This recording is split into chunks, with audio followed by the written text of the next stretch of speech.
Greetings, everybody. I'm Guddles3 here, and welcome back to the Great Ace Detective Chronicles 2. Resolve. Last time we started Chapter 2's trial, second day of trial. Now let's continue the third part. We're either going to finish the trial today, or we're going to continue. Or depending on how long until we continue hits. Yes. Knight earned himself. The knight earned himself. What have you been watching from the gallery, Mr. Holmes? I've been on the edge of my seat the entire time. Portland's trials are fascinating affairs as spectator, at least. I'm glad you've been enjoying yourself. Oof. I have to ask. Why not? What is Earth's going on? It makes no sense. What's this professor business all about? He doesn't look like any professor I've ever seen before. Who is he even? Of course. You were in Germany 10 years ago. Yes, the professor.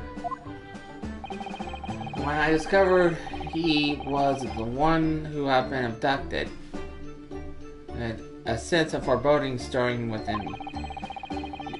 But who knew the monster would have come knocking at your door? My heartfelt sympathy. As it turns out, one of my psychics is even more intimately tied to the case than any of us realizes me. That's how true. His great friend from university in the dock, and now Waxford, the killer who took his brother's life, makes an appearance too. Imagine even the shrewd Reaper failed to foresee the kick to the teeth. That kick is the teeth. An extraordinary move on your part, my dear fellow, to throw that in front of the man. You make it sound deliberate. I can't help feeling that this professor case is really puzzling. Oh yes, in what particular manner? Well, there's Mr. Drebber and Miss Sight, and one of my psychs. It seems that everybody in the trial has been linked to the case somehow. Yes. In fact, I alone am not a member of this SIP. Though it leaves me an empty seat of almost all no intersections of any other. Excuse me? Dr. Sight? Huh? Dr. Sight. Dr. Courtney Sight. Nate Stevens. And tonight, good to see you. Oh, Holmes. That was very shrewd of you. What particular, Gray? You requested that 10-year-old autopsy report from Gregson, didn't you? Why would you assume such a thing? Because Gregson told me. Ugh. To think it's been 10 years. 10 years into the laboratory wielding my scalpel. I smell nothing but a corpse and disinfectant. A policeman on a jury have a lot to say about you as it happens, Dr. says. And I've accused you of being a complicated innocence. I'm hoping that you'll stand and tell the truth of what happened. That certainly won't be possible.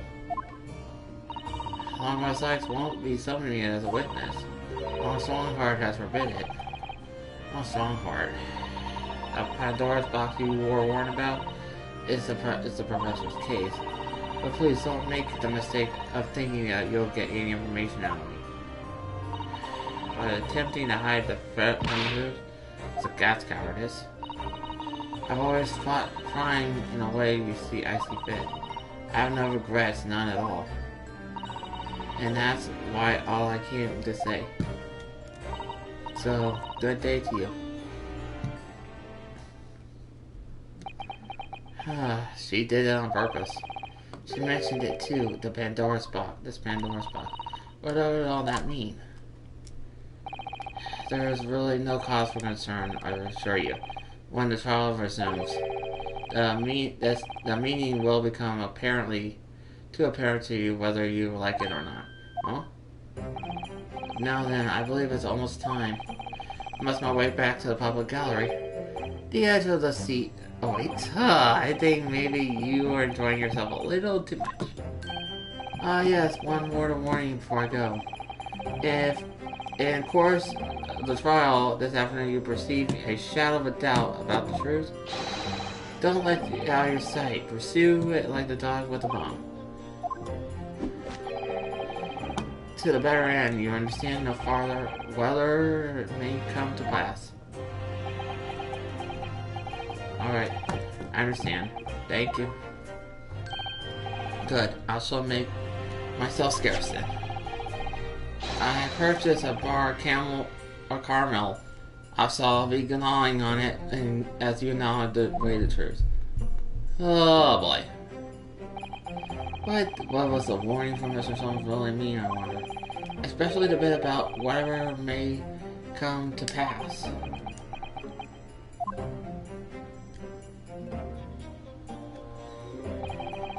It's time for the final chapter, then. It's determined to find the truth, no matter what.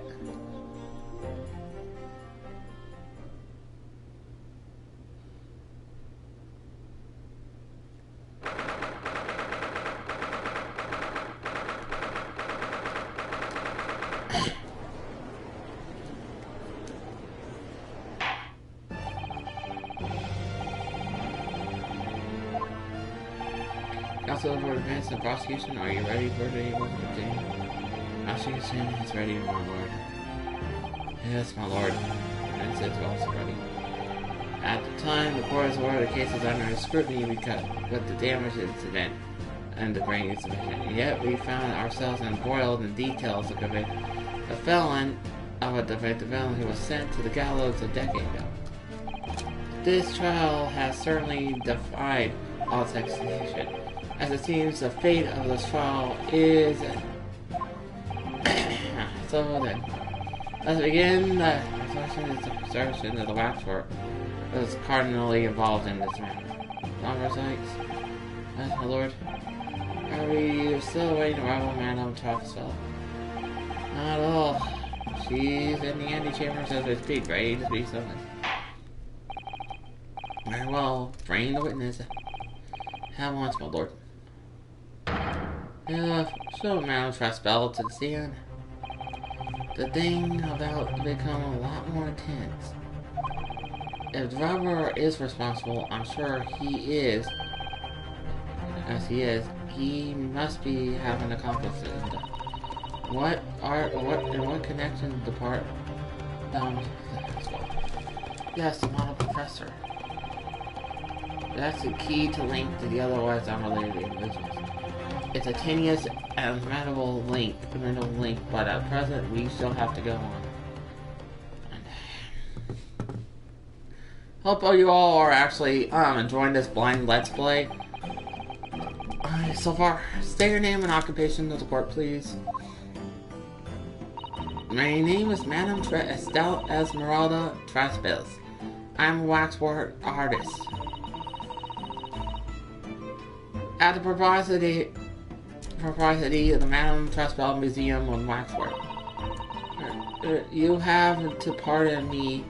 As for I testify, my new exhibit must be open first. Oh boy. Oh, he's finally getting a statue, is he? Now we get two of them on the wall. Ooh. Oh my, what expression she's carving into his face. A number of days ago, a particular waxwork model was sold from your museum. Can you confirm this? Boy, that is true. At first, we believed it has been a kidnapping. A waxwork model kidnapped. Yes, my lord, there was a demand for a ransom money left behind the culprit. However, according to what I was told outside courtroom, that was not the reason. I understand, and it was used as a substitute for a body murder of a murder victim. At present, there is no more to conjecture proposed by the defense. This is the victim in the case of question Mr. Osmond. Well, of course, I know him well. He's part of my obvious passenger exhibit. Obvious passengers sonage exhibit. I detest to say what does not resemble. What?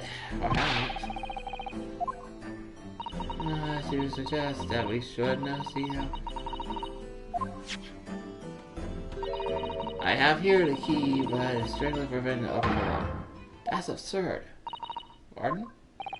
I don't know what your face you've carved into a fancy figure underneath the mask. But clearly, it won't be all that action. Yeah.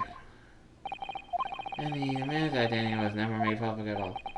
But the trial took place close court. The proceedings were strictly confidential.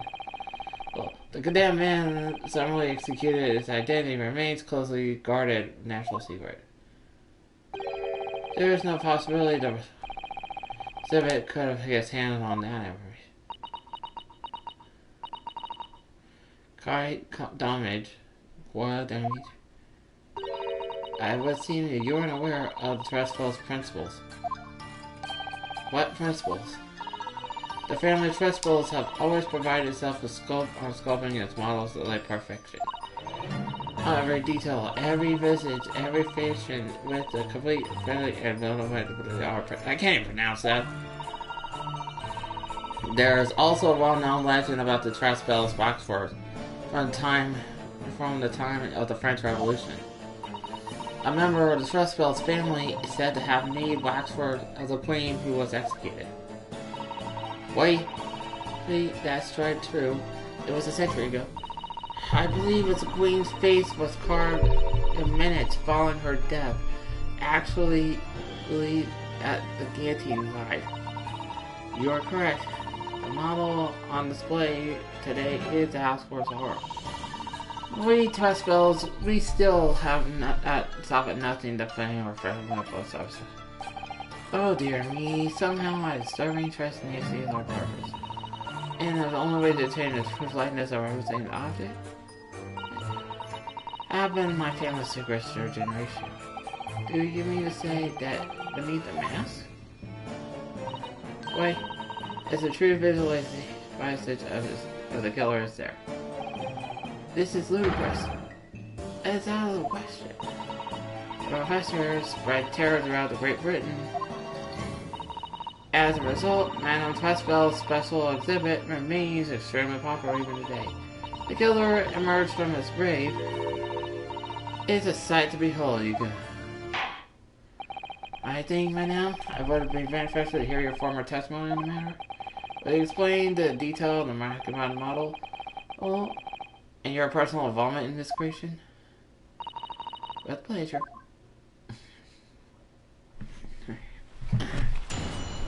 Oh boy, here we go. The Professor Waxwork. The special exhibition in the House of Horrors is based on a rumor that shocked society in London. An inspiration of visage. I can't get that word out. Of the visage have been taken directly from the corpse, in accordance with the Trustfall's family principles. I entrusted the aid of a grave digger, and created a mold of his head on the cemetery just for an instrument. I told myself until I gave a signal that if there was a very loud, long night. As dawn approached, I was very worried I could be discovered. She was resolved with the a grave digger. A man said, the man sanctioned this? I will do all this necessary to achieve the true resemblance of my family is to celebrate for. Nobody else knew, only the grave digger. What harm did I do? What did it do? Huh? So you truly saw it. The face of that monster. Naturally, I was aware at the time that his identity was a secret. That the trust spells would not be trust spells if we don't insist on an absolute fiddling of our sculptors. I don't believe this. I myself have seen this special exhibit at Museum of Sound. A truly blood-curdling scene in which the murderer is emerged from his grave. The scene displays was the subject of many rumors 10 years ago. I have here the newspaper from the time.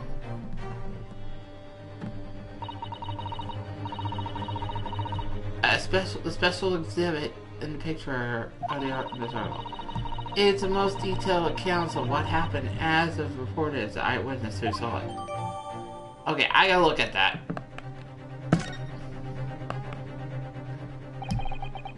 Man rises from the grave. It's too absurd. No 4 words.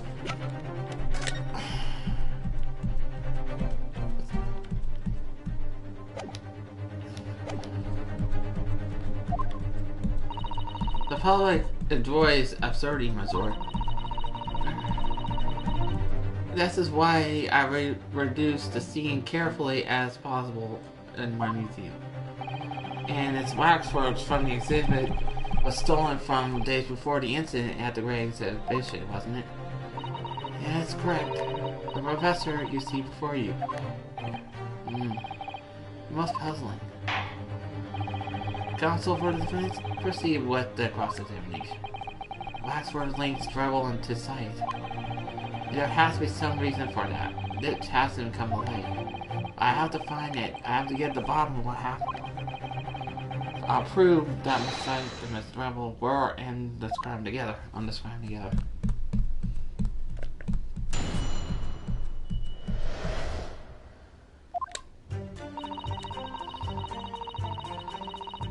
Hold it! And the rumor would be 10-year-old tale, but one that no wonder would ever forget. Alright, I know what just you were wondering talking about, I think. Of course, it couldn't be anything else. Yes, the story will never disappear. A tale of a condemned killer rising from the grave. That's the central attraction of my house of horrors. The rumors was whispered all over the city, and it was like this. It was a low-grading cemetery. It was in a low-grading cemetery behind the prison in the dead of night after the execution of the killer. The interred professor slid back into the stone slab, covering his tomb, and emerged from his grave. A young man who witnessed this felt a scream wielding into his inside him.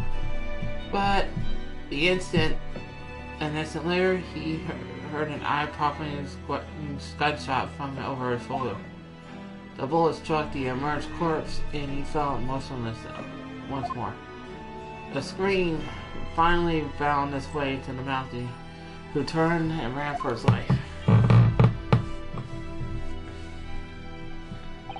The corpse climbed out of his own grave, and then somebody shot him? Who was it? Nobody knows, even today. But remember, it was just a rumor, perhaps nothing more than a ghost story. The good people of London, they love stories like this. That is why it was in every newspaper across the capital. But it was just a story. I mean, it's exactly the scene that can be seen today at your museum, isn't it?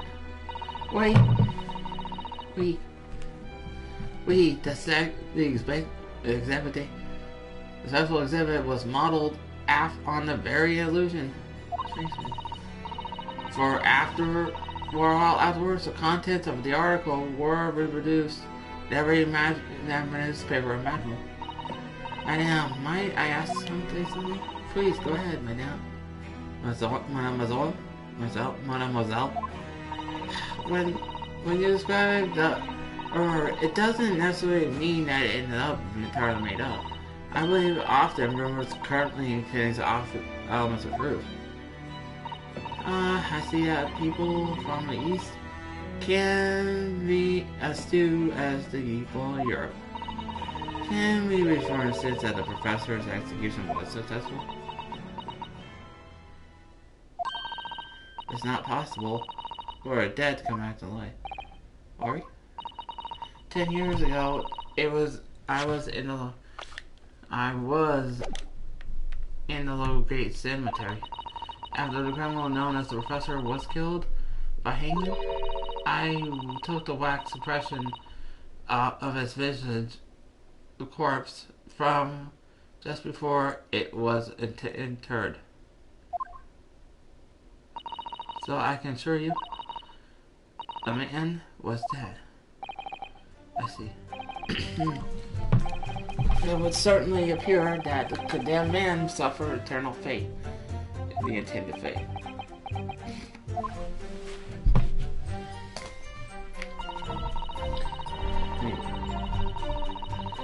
Hold it!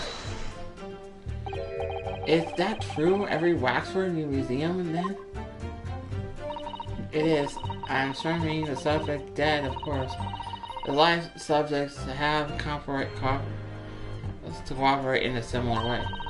To have a letter from a person, letters from the imprisoned criminals all the time, you know. What sort of letters?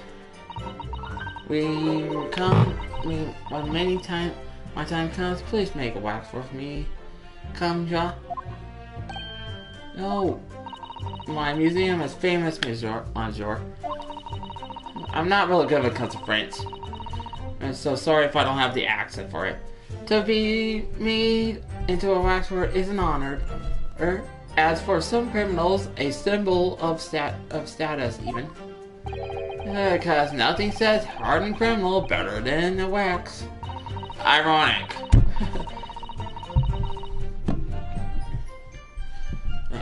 But it's thanks to one killer in particular my museum has gained such popularity in London.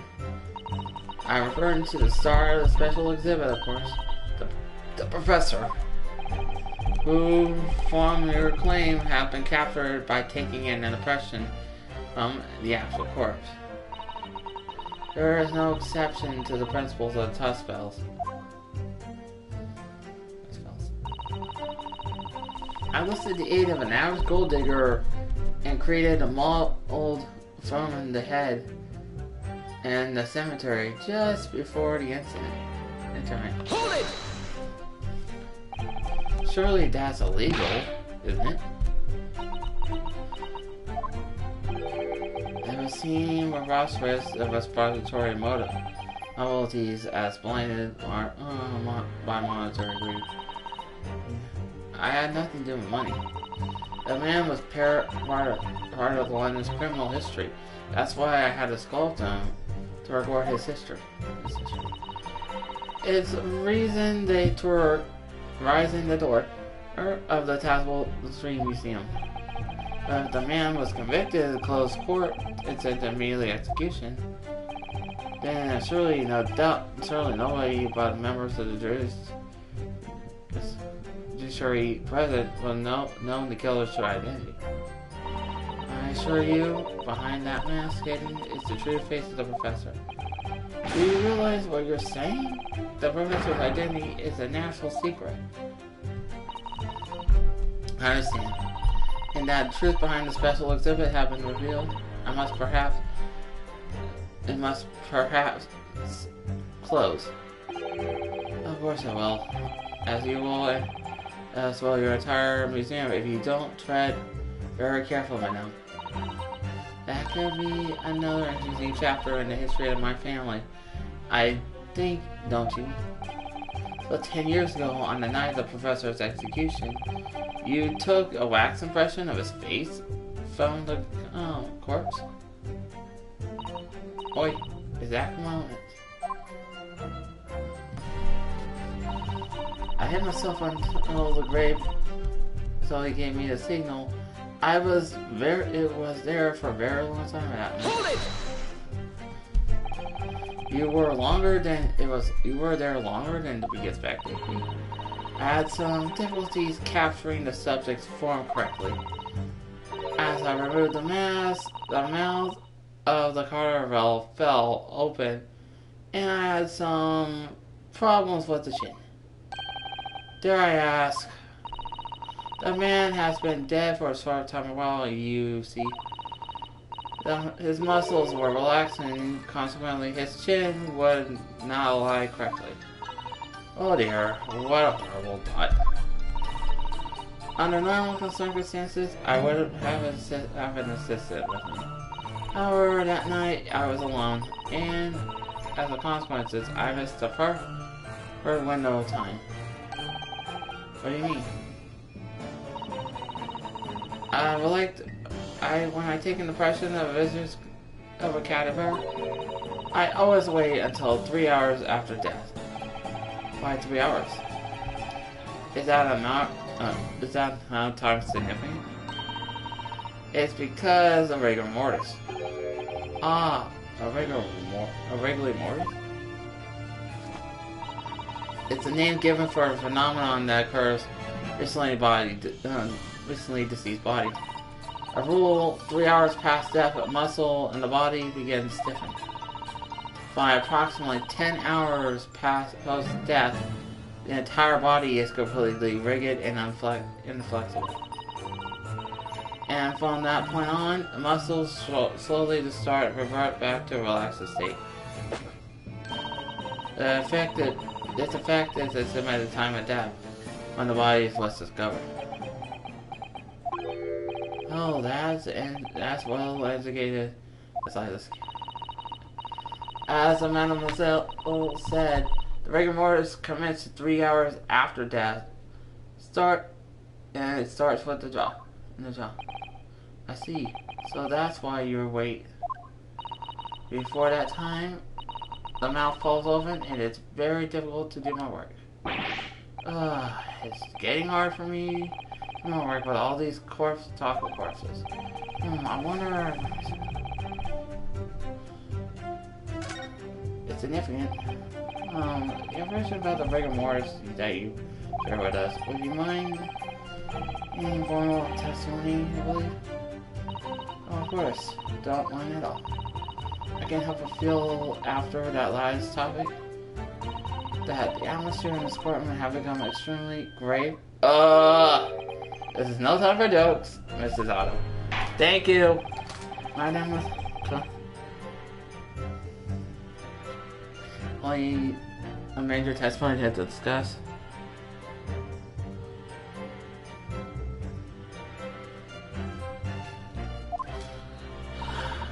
Hey, bonjour.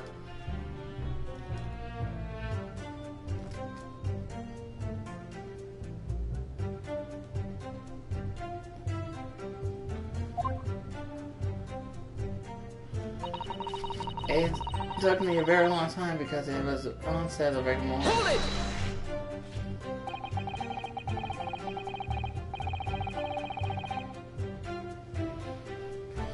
Rigor mortis being the phenomenon described whereabouts the corpse deaths to remain still after. I think you said it starts at the jaw about 3 hours post death. Is that right?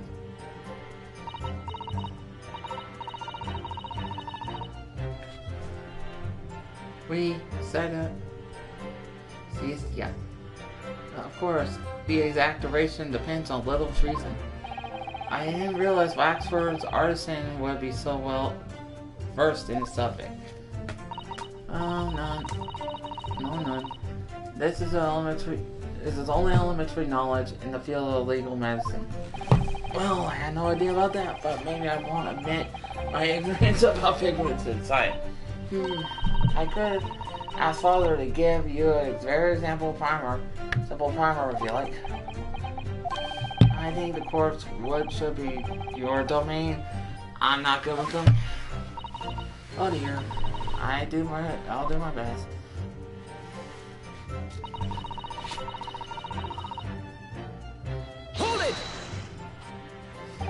You said that dawn was approaching? What time of day was it then? Oh, I could not say. When I left the cemetery with my utensils and wax in the morning light was becoming visible. Execution took place at 17 June, which had the earliest sunrise of that year.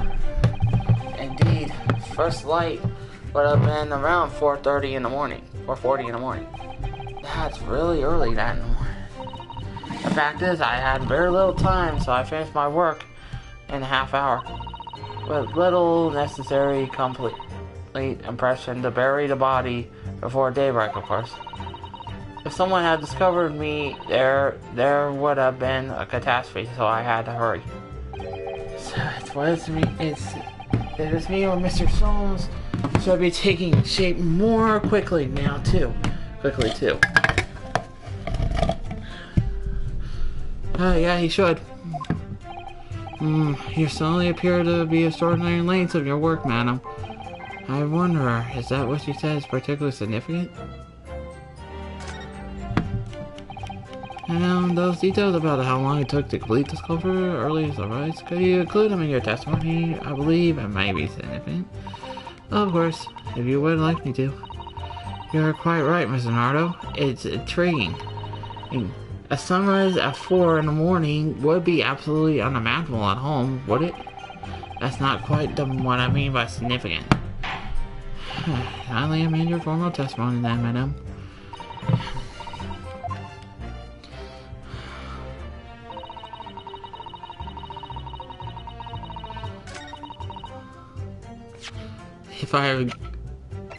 What's the autopsy report say? Death by hanging, confined at midnight, 11th of June. And what was the time? Hold it! Oops, I'm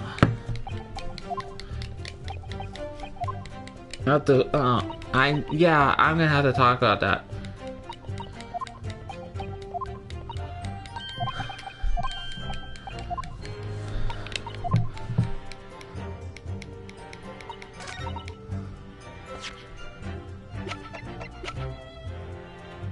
Objection! Ms. Fosfeld, I have here an autopsy report that I filled in 10 years ago. It runs the test following his execution at the gallows. And that's a problem. Is that a problem? I believe it is, because your testimony, a particular detail in the report, completely contradicts one another. Bowie? Are you going to explain yourself, my friend? According to your testimony, Mr. Tresfeld was creating her waxwork impression just before dawn. By the time rigor mortis had yet set in. Am I correct so far, Miss Eminem? You are, yes. As I said, the stiffening of the jaw is just the first sign of rigor mortis, 2 or 3 hours after death. But the man's chin was limp, so he couldn't have been dead for long. But on the other hand, if you look at Dr. Sed's report, it squarely states the following. Death by hanging confirmed at midnight, 17th of June. No! And if the Pressfer indeed died at midnight that day, then your time sculpting his face in rigor mortis would have already set in. Wait, yes, you're right. The chin would have been completely stiff. In other words, the report is wrong. Objection! No, coroner makes mistakes when recording the time of death. That's very absurd. In that case, there's only one possible conclusion: the execution didn't actually take place at the stated time. Impossible. No. Order. Counsel, this is beyond folly. Not only do you indicate the author of the report, Dr. Smith, but you indicate the number of members of the staff of Calais prison where execution took place. By heck. extraordinary. Objection!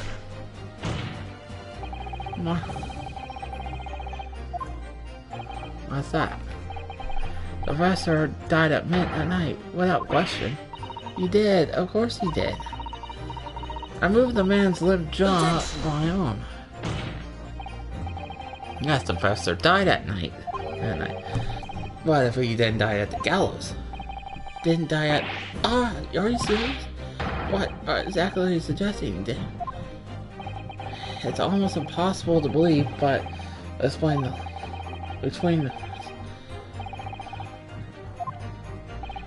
Evidence that will explain exactly what I'm suggesting that night. Council person.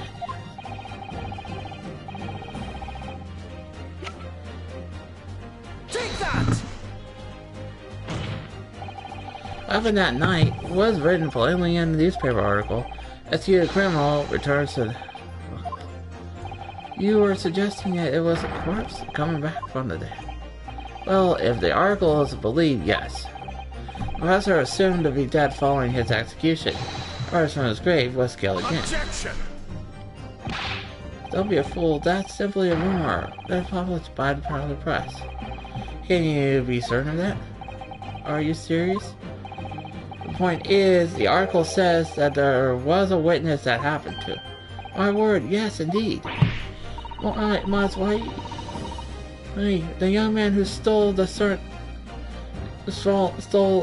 the cemetery by chance that night. Of course there was a witness. The story didn't write itself, but obviously the man made it all up. In any case, 10 years ago now, there would be surely no hope of finding him. On the contrary, my lord, we all know the witness well. What? Are you suggesting, counsel, that you've identified the person in question? That you know the claims to the utterly incredible events that took place? That's my lord. In fact, you could say that he's right here, right before your own eyes. You will submit your latest claim, then, the counsel. Who's the witness? Mr. Weber! The man in question is a Rhodes Dever. Remember, the previous witness. A special exhibit in the House Ornament Trustee work records the decade-old scene in great detail. The goddamn criminal emerging from the grave, and besides the tomb, a young man with a lantern stumbled upon the sight. And if the young man is a 10-year younger Mr. Rhodes Dever. Mr. Dever. Surely not, counsel. Dever was there in Low-Grade Cemetery. What is all the talk about Mr. Dever? Is the name very significant? Oh, of course, Madam Tragedy doesn't know who does she. Yes, it's extremely significant, madame, to your situation as well as fact. What situation? The death of the Professor Waxford from your museum some days ago was perpetrated by the very same man. Oh wait, but that would mean... Madame Trespels? It would appear that you know the name of Rhodes Dever.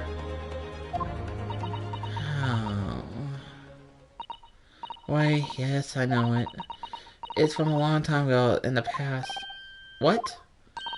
Oh my... Good gracious. Explain yourself then. Tell everything you know. Yes, of course.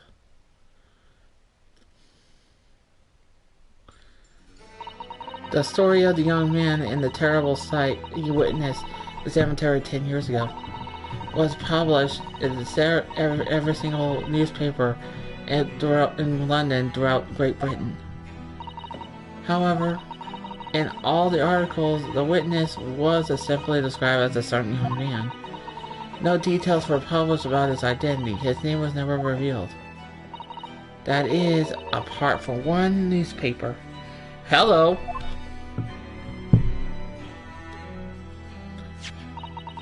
Daily Circus. The Daily Circus is the paper from which comes from the article I've already shown in the court. You're saying his full name was only published in that article. Goodness me, here it is. A university student who experienced this shocking event, Mr. Ernst Notes Driver. How do you pronounce his first name? Seriously. A disciple of science at the University of London and a resident in the student's dorm. Unbelievable.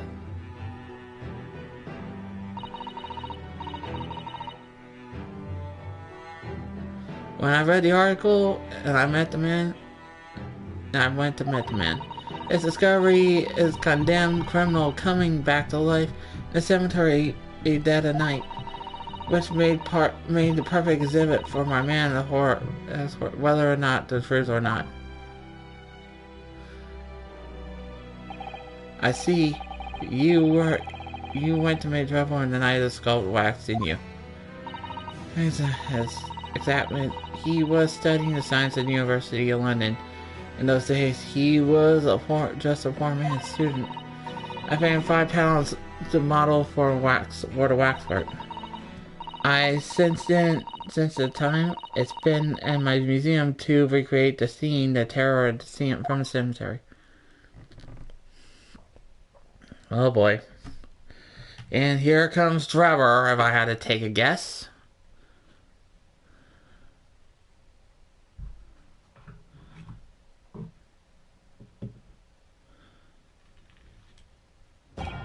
So, 10 years ago, young man appealed to the public of a sworn offending witness. A criminal had been put to death. Re-emerged from his grave in the middle of the night. The public treated his claim as nothing more than an amusing anecdote from that was soon forgotten. 10 years later, the same man steals waxwork from a model executed criminal. Obstinately to use the body double of the victim because we were here today. Even though the waxwork built is a poorly matched for the victim, its face is obscured by the mask. So the question is, why would the man do such a thing? This brings us to 3 days ago, where the birdcage crashed into the Crystal Tower. If the birdcage were contained no body of Mr. Armstrong but the same waxwork, the coroner from Scotland Yard who investigated Dr. Schiff would have been noticed immediately. And yet she submitted this autopsy report of the victim which the court has seen earlier. Why? Because of the waxwork was the professor. Is that what you're saying? Dr. Schill put her name on the document confirming the condemned criminal was still alive. The criminal was apparent the resurrection witness by Mr. But that misconduct was a deadly secret the coroner would do anything to protect. This is a...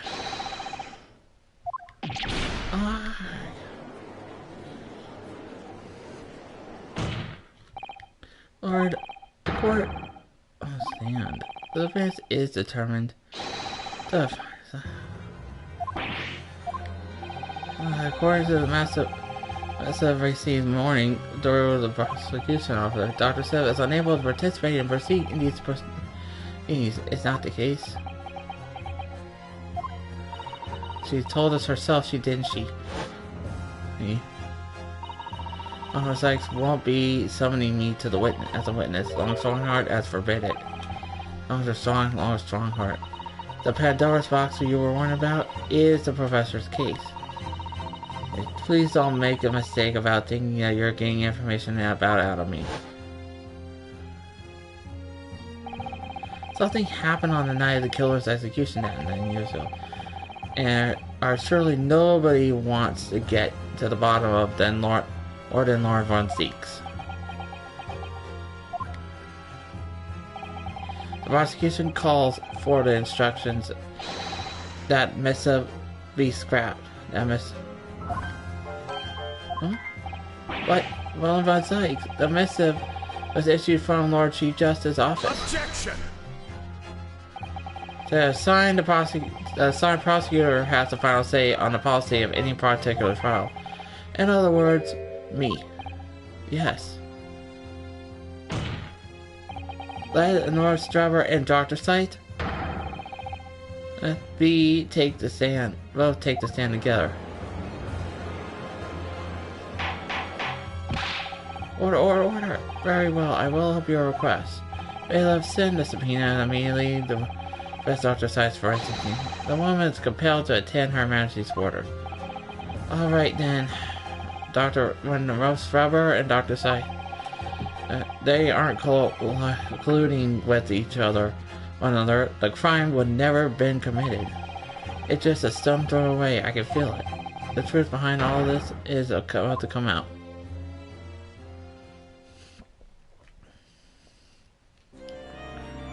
Oh boy, she's still there too.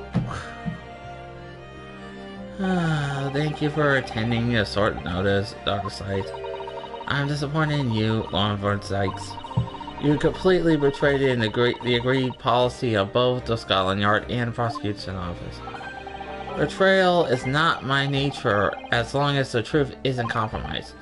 If it is, there's even a hint of wrongdoing, there no matter whom concern is distinguished. I will pursue the matter to the bitter end, as what any prosecutor is worth his salt. As Dr. Traveler, you took the witness's life by means of the machine that you constructed at the workshop. And Dr. Sight, as an investigation coroner, you were the first on the scene to examine the victim's body. It is believed that the defense that you collaborated with each other were both complicated in this crime. And where's your evidence? At present, no definitive evidence, but we do have a significant clue. What are you talking about? I'm talking about, of course, the waxwork. The model of the cure known who was sentenced. You don't need to tell me. I witnessed the man's execution with my own eyes. And officially pronounced him dead. That remains to be seen. Is that so? According to the newspaper Time, on the night of the following execution, the killer came back to life. Don't waste my time. And the sole witness in the mystery events was you, Mr. Trevor, wasn't it? It's you saw.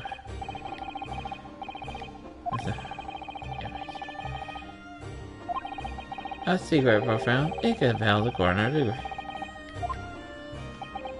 Here we go. However, tell the court. Does it?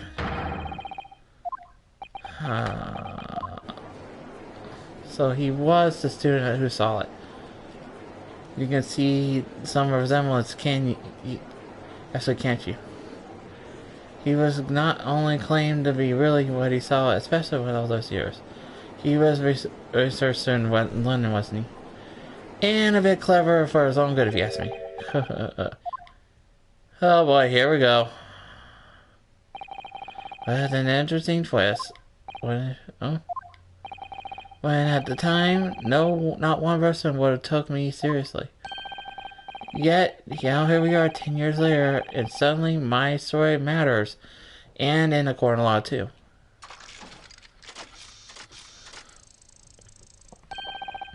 Very well then, if anybody so wishes, let's be frank, I'll tell you the truth of what happened that night for what's worth.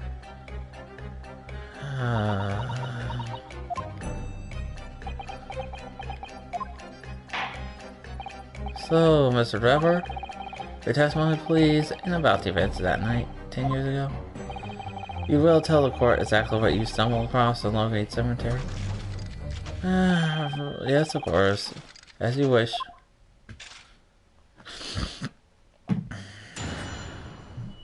Looks like we're definitely finishing this case, it looks like.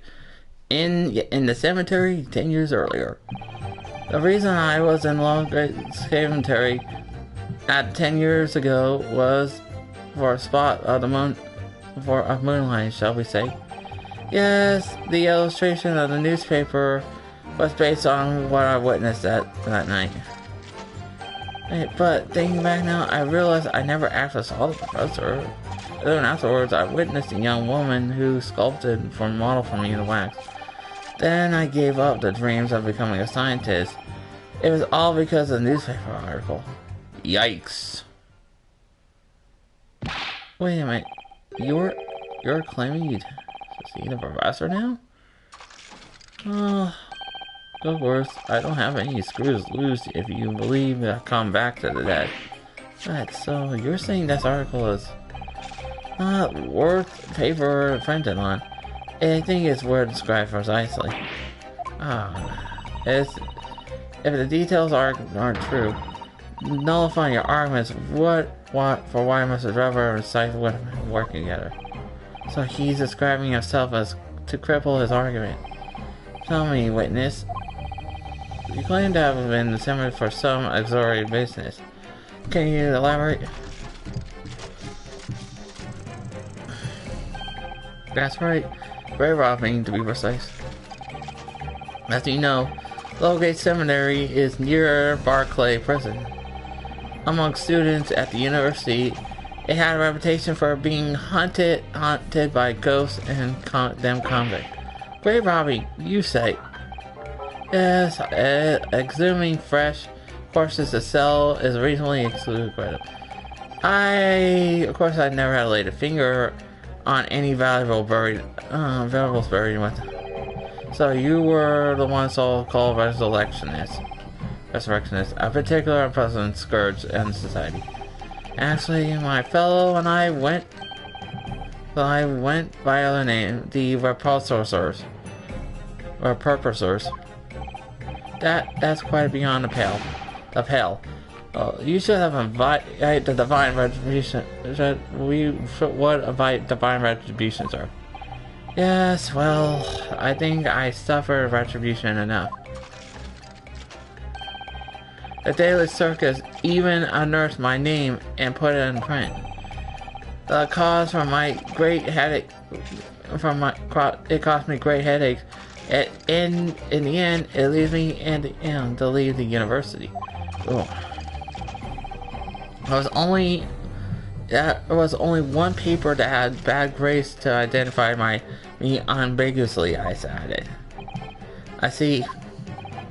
Out of interest, I drew the illustration of the article. Yes, that was the reporter who exposed me. He sketched that right in front of me as I described on the scene. Obviously, as time ticked on, I bitterly regretted what I did done. Claiming to have seen something I truly saw foolish.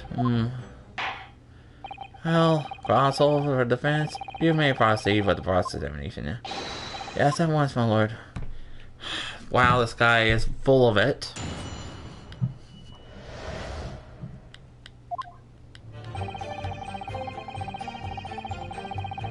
Hold it! By moonlighting, you mean grave robbing, do you?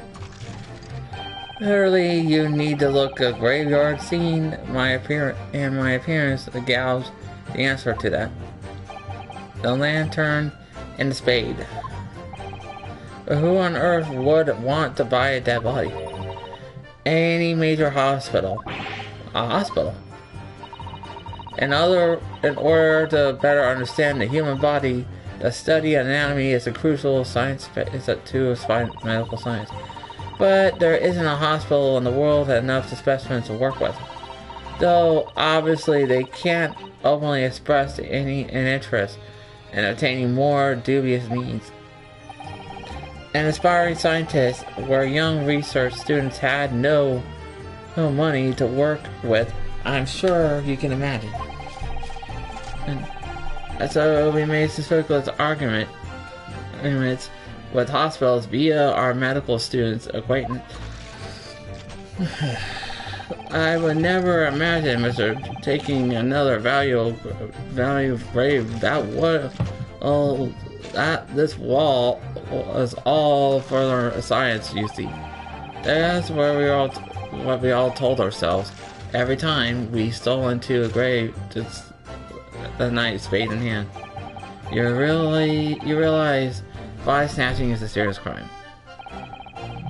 If you were caught, you could expect the gravest of consequences. We students were caught between the hammer and the anvil. We needed funds for research. Professor Harebrine said exactly the same. That's quite priceless at the levity with which you've revealed our behavior. Well, if you wanted to know why what's there in Logan, that's the reason. I never expected to end up the way it did, and I regret that to this day. Yes, the illustration paper was based on that night. The strange happening at Low Grade Cemetery, which you deny now. Not entirely. I ran to fetch the police at the time, you know. I was shaking like a leaf. But they didn't believe a word of it. In fact, I was nearly arrested myself. So you went to the paper and said, I started big with the London News, but unsurprisingly, they don't want to know either. Again, though, I was reported from the gossip of rags, gutter press that came to get to my story.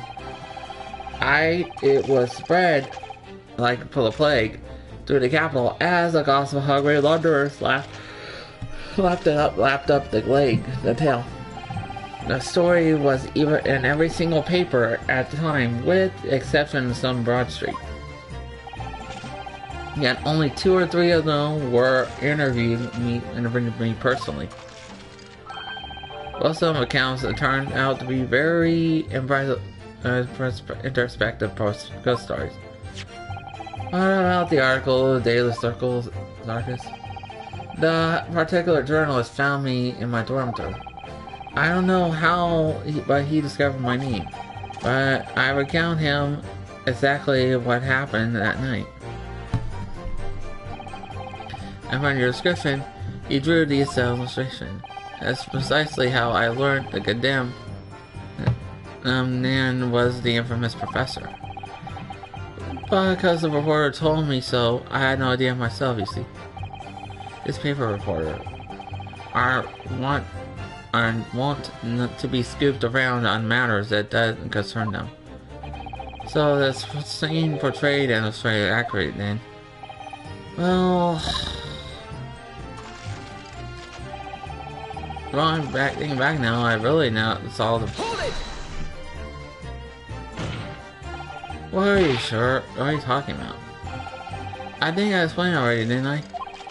The low-grade museum is in the rear of Barnacle Prison. It's renowned amongst the students at the university for being haunted by ghosts, condemned convicts.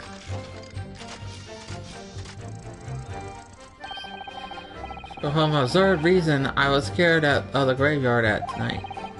As a result, only too willing to believe nonsense about the dead come back to life. But you actually saw it. I said what seemed in my mind's eye. After all, resurrection is impossible, isn't it? You have to be unhinged to think otherwise. Of course. You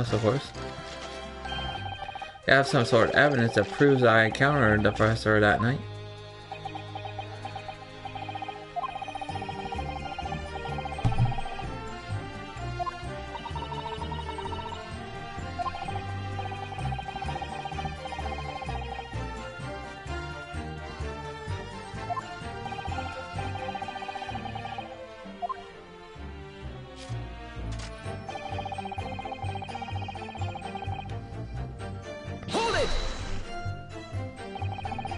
The young man being Madam's trespasser, of course. Honestly, I must say, I didn't expect to run into her again. and like this 10 years later. As I've explained, I went back to my published and I went by my published name in the article and I found the bad.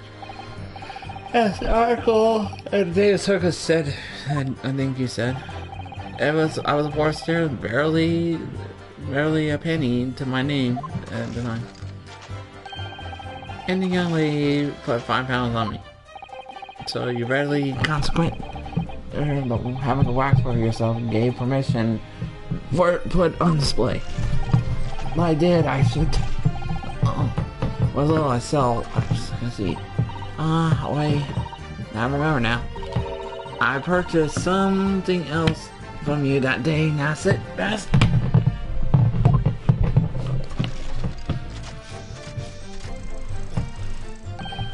Did you? I can't say I remember. What was it? I know. His camera. Oh yes, I made a point of taking it with me whenever I made an excursion. Do you take your camera with you, sir? Well, to what end? To record details of bodies in disinterred.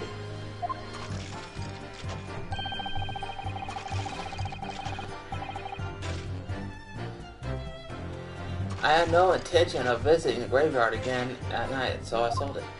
I see. But still, I have my drawer, a part of the special exhibit as a horror. I'm very meticulous of such details. It's a trustworthy way.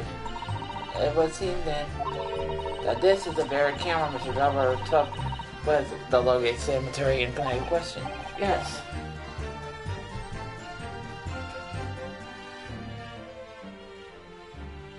Interesting.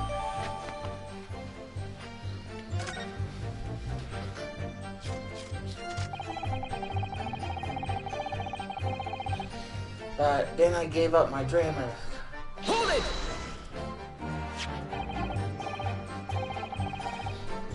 This article means it published the Daily Circus. Yes, somebody informed the dean that was my name that appeared in the article. And careless let slip that night I was digging a grave. Hardly a model suit, you must say. The university's reputation was incredibly defiled, and I was expelled as a result. One day or another, I had no idea. And having been running the university, you found the employment is somewhat specialist trade. Your combined knowledge of science with knowledge of source management. You create various experiments intended to demonstrate never seen before with technology. And you use the discrepancies machine to trick the government, private your money. Professor Albert Hammering was just your latest victim, wasn't he? What are you talking about? I have no recollection of doing anything of sorts.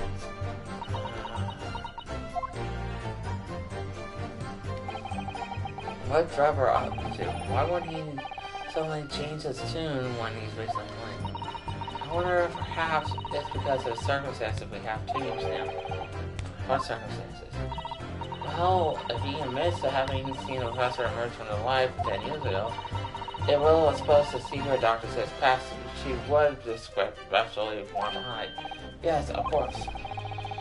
If Trevor and Dr. Seth were working together now, well, were to betray her, there would be no reason for her to continue to cooperate. If that's the case, there's only one way around it. I have to prove it really did see it. Did he really see the professor's corpse coming back to dead as he originally claimed? Yes, Mr. Not exactly.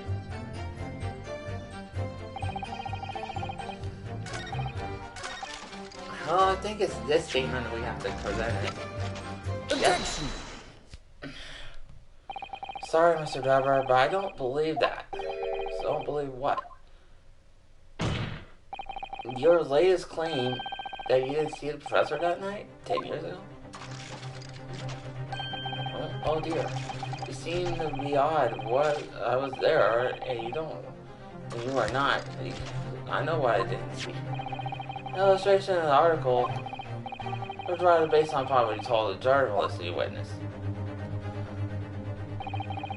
A figure emerged from the tomb wearing an iron mask. Oh, yes, when the killer was tried 10 years ago, it was decided in the close court ruling that the man was wearing a mask to hide his identity.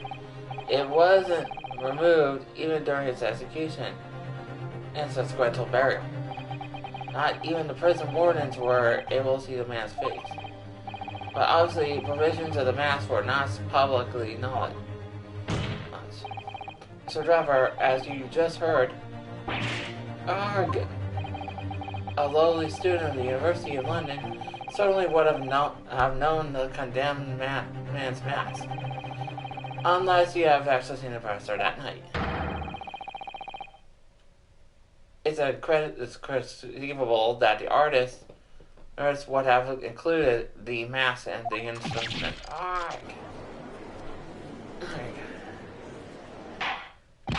Order. Oh, Driver. Of course, he's gonna have something to say. Battle scene. It's a battle scene, isn't it? If you look closely. And I've already been playing to point out I was utterly petrified, which is why I had my head. The scene is such a blood-curdling sight. Afterwards, I came to the scene and I realized that I've been mistaken. You were saying you didn't see it. If you were stubbornly stricken in your story, witness, then amend your testimony explaining what you're see. Of course. They're only happy to oblige. I can't believe he's still trying to concede to the point. This guy, it makes...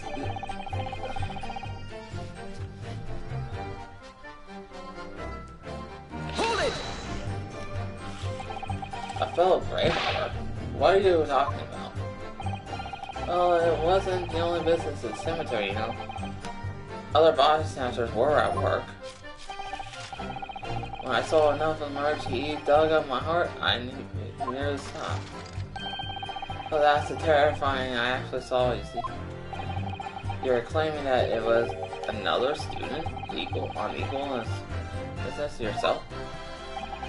Many of the medical students wear masks to protect them from bacteria during this. And clearly, the fellow was wearing using such masks to protect this anomaly. When you say, but there's more to the story than there. There goes to say. And the next scene, the gunshot rings from behind. The bullet appears to the rest of a man who's beneath the railing ship. We might assume that the sexton discovered the miscreants at work, perhaps, and fired upon them. If the grave diggers shot someone in the cemetery, I think I might have rather rank back big news knowledge. Yes, well. I only assume it was the enemy and bolted later on the ladder on the side of a bar. Excuse me!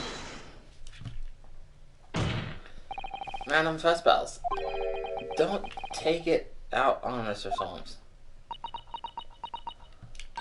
Oh, pardon. I was lost in my thought.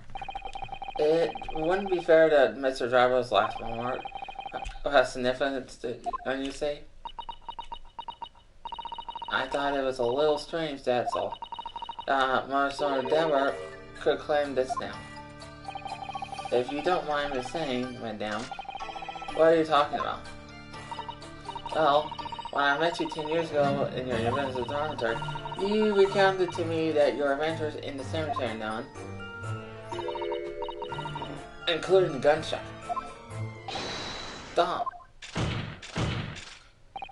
You might want to watch your tongue, you know. Objection!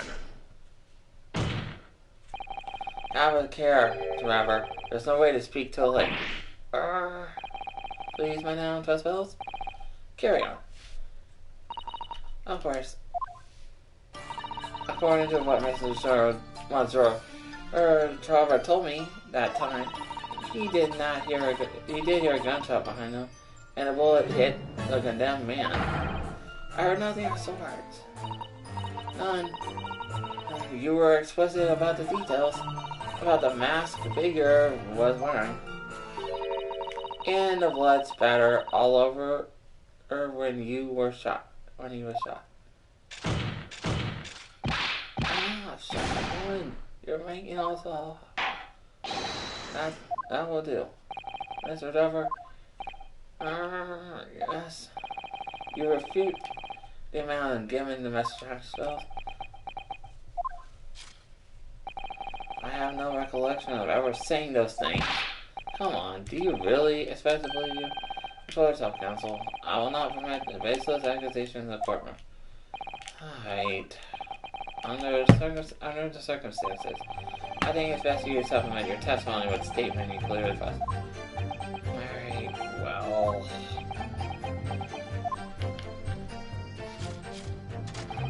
There was no gunshot. No. Hold it! Yes, ma'am. Trespass. That's fine. You told me.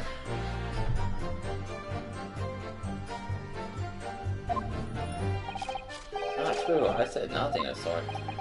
10 years have passed. Without material evidence, on the contrary, you have no grounds on which to question the witness's words.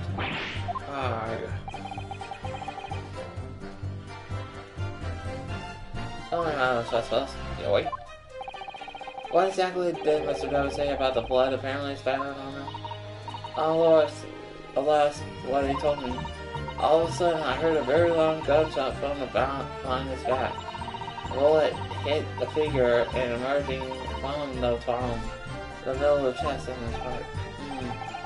One dreadful sight from the gunner. Aside, Mr. Trevor was at the time facing towards the condemned man. The blood spray from the wound shattered his body.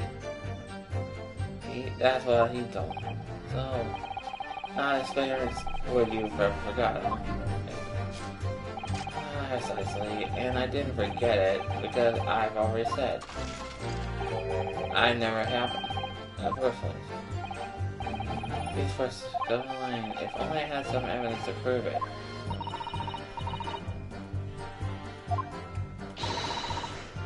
Oh look, single dig though.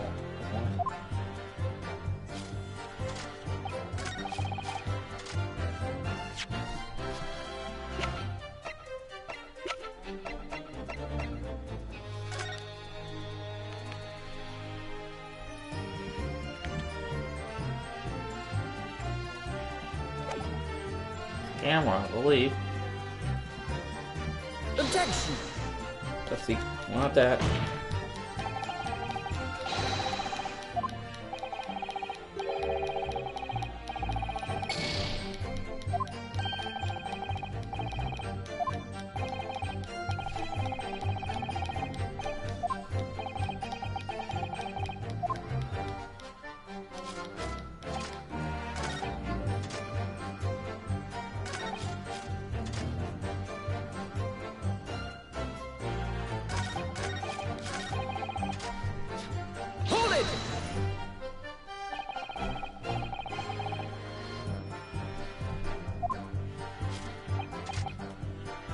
Funny, I must say I didn't expect to run into her again, at least 10 years later. As I explained, I went by back.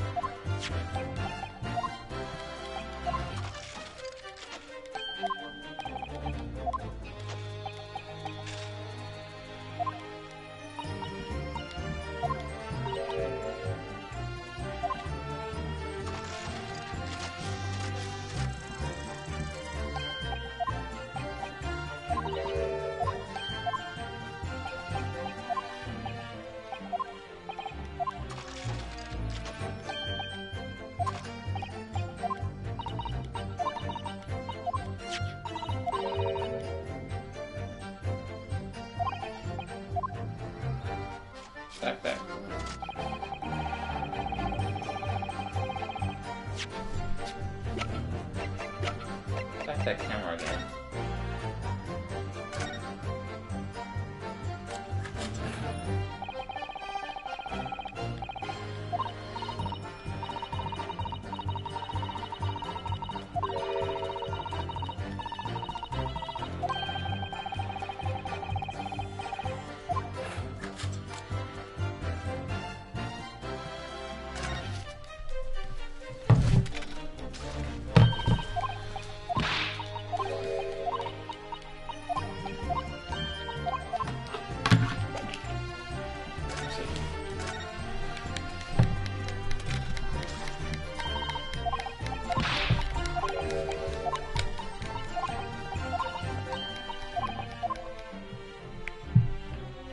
Here we go.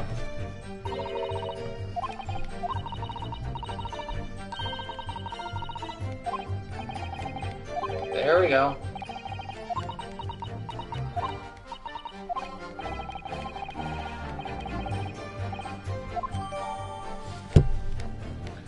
Now we found that evidence.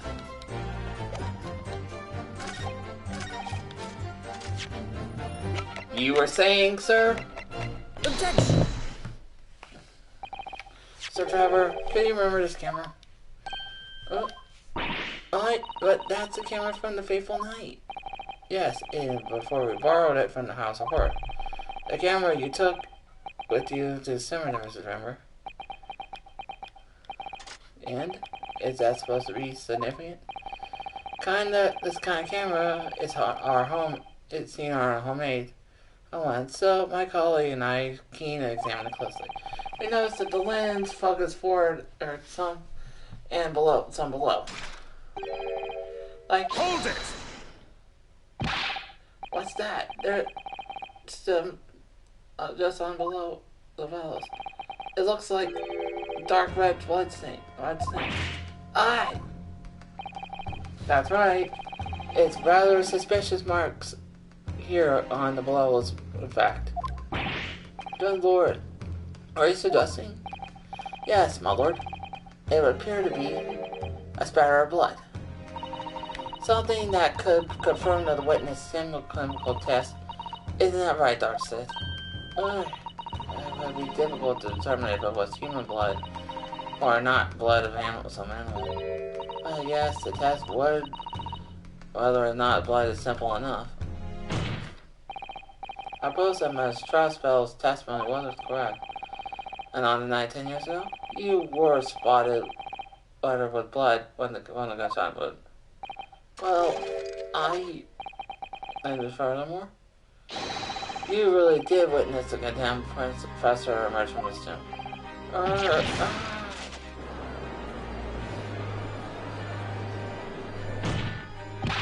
There's simply no way you could have forgotten such a traumatic experience.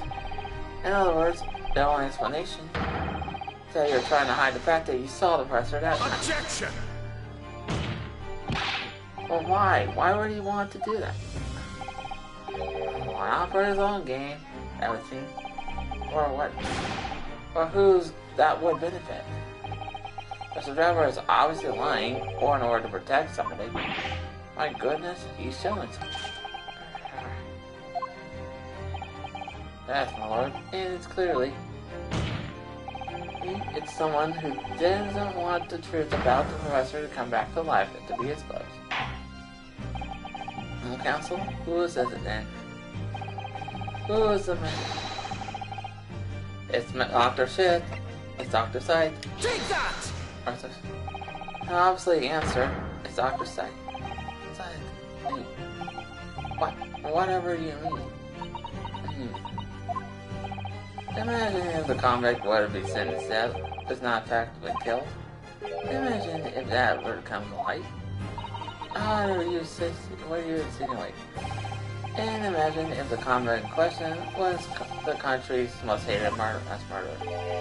If it was Professor, that would be a presidential scandal. Objection!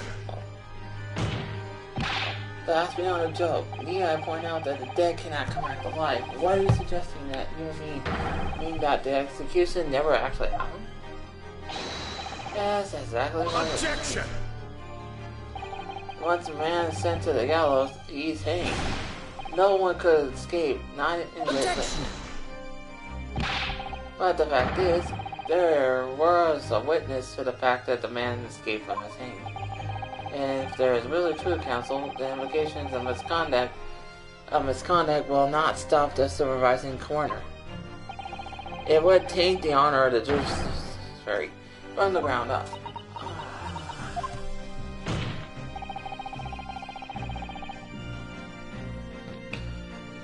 Exactly.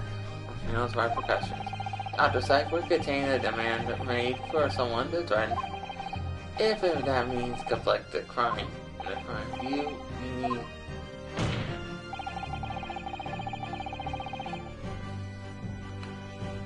She wasn't. Dr. Syke doesn't follow the witness. She was conceding in the government.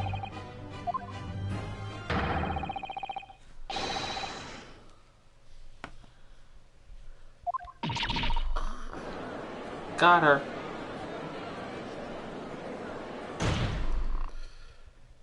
Oh boy. Lord, Brother Sykes. Pray forgive my friends. Add a goodness me. Is it just me? It's just some sort of. I grant you. The executed risen from the dead. The Scotland Yard cover up. I got first. No. So let me ask you one thing. What's that? And the condemned man really did emerge from his tomb in the night only to be shot in the chest. Who pulled the trigger? And disposed him forever? Oh well, I had no idea that coming. They have little information to work out in the present, I think. I couldn't agree more.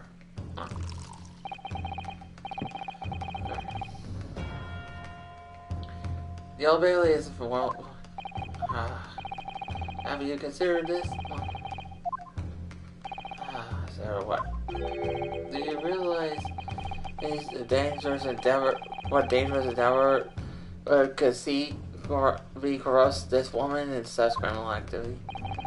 It's taintless in declaring the war right in the forcer's history.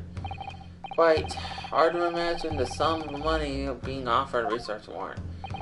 To rely on the state's discretion is at stake on the man. Well, I suppose. And there's no petty crime either. The victim was murdered. A man who'd already taken his medicine money in the venture and yes, I had no reason to kill my armsman after all. Are you forgetting the death of the Brazilian and not a single penny? The court is already aware of the contract between myself and the victim now. There is a contract, that's very true. The motive for this case runs deep though. I can feel it. Using threats to force the head of forensics investigation team to cooperate with is extreme. Especially for the government grant, it had no guarantee to receive it in the first place. If the research grant was aimed at armsman's life, that would have made no sense anyway. Which means Mr. Driver's motive wasn't money at all. He was trying to kill armsman. But why? Why was his motive then? This time's up.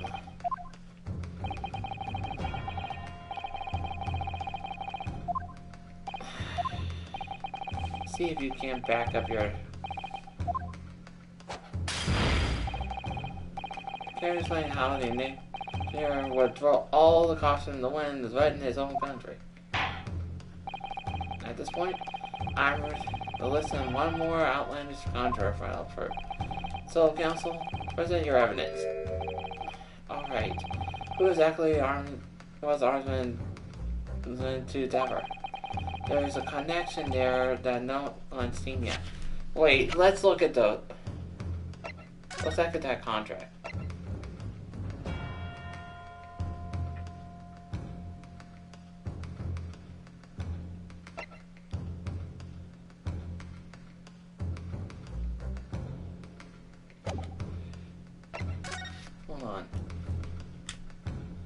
Hold on, right there! Armsman! I just found it! And I'm going to have to present 2 pieces of evidence that shows what it is. That no one knows the signature right there. Yes, my lord. The evidence that established the motive of why. The direct contract? Mr. Driver, I have contract signed by Mr. Armsman. Yes, that's right. The very document, in fact, proves I had no reason to kill him, man. No, I'm afraid not. It turns out the contract actually helps us establish the real motive of the Confederate command. It does? Why, no. What are you talking about? Read it again, you idiot. I'm not finished. In order to demonstrate what your motive was, I needed to read the contract with another piece of it. What other evidence? Counsel, you submit the supplementary evidence without delay.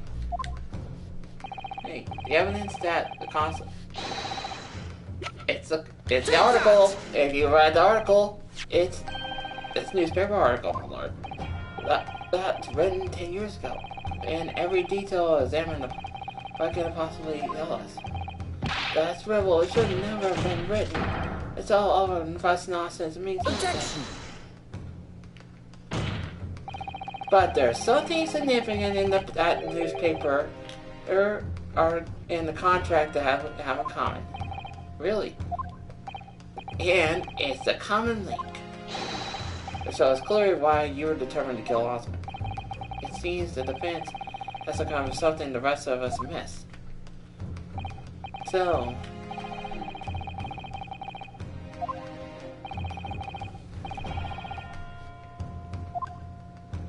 it's the signature! Take that!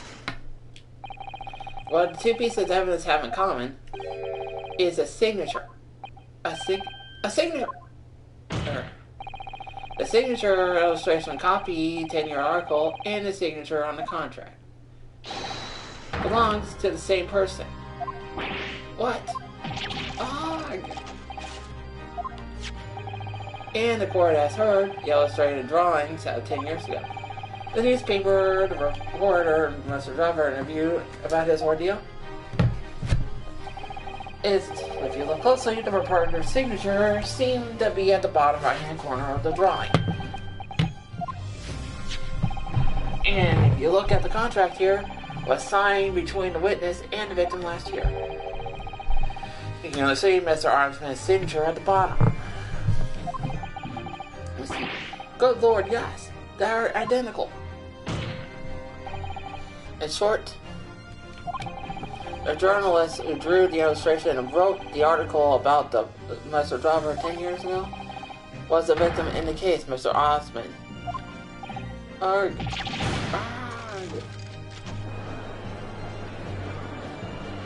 Objection!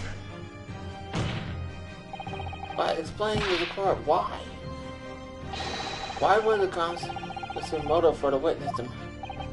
Well, if you think back, you remember Mr. Driver talked about the article and testimony.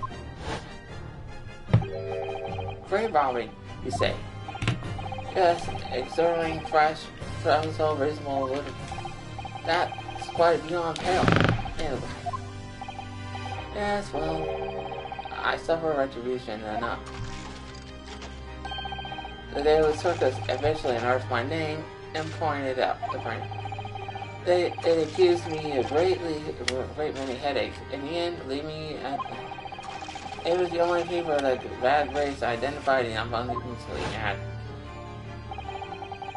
Then I gave up my dream of becoming a scientist, and it's all because of the newspaper article.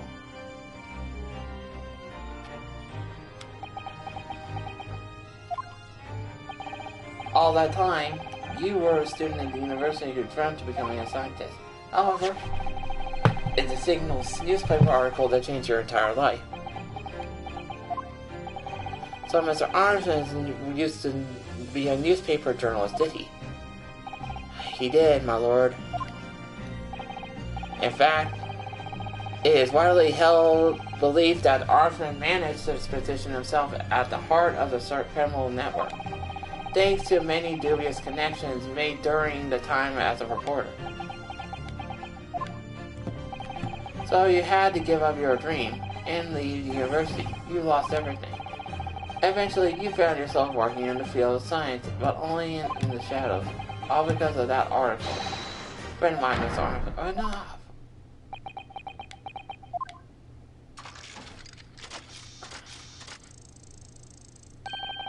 So, in this dribble of my life. What? Explain yourself, Mr. Forever. It's true. I had to leave the university as a result of that article.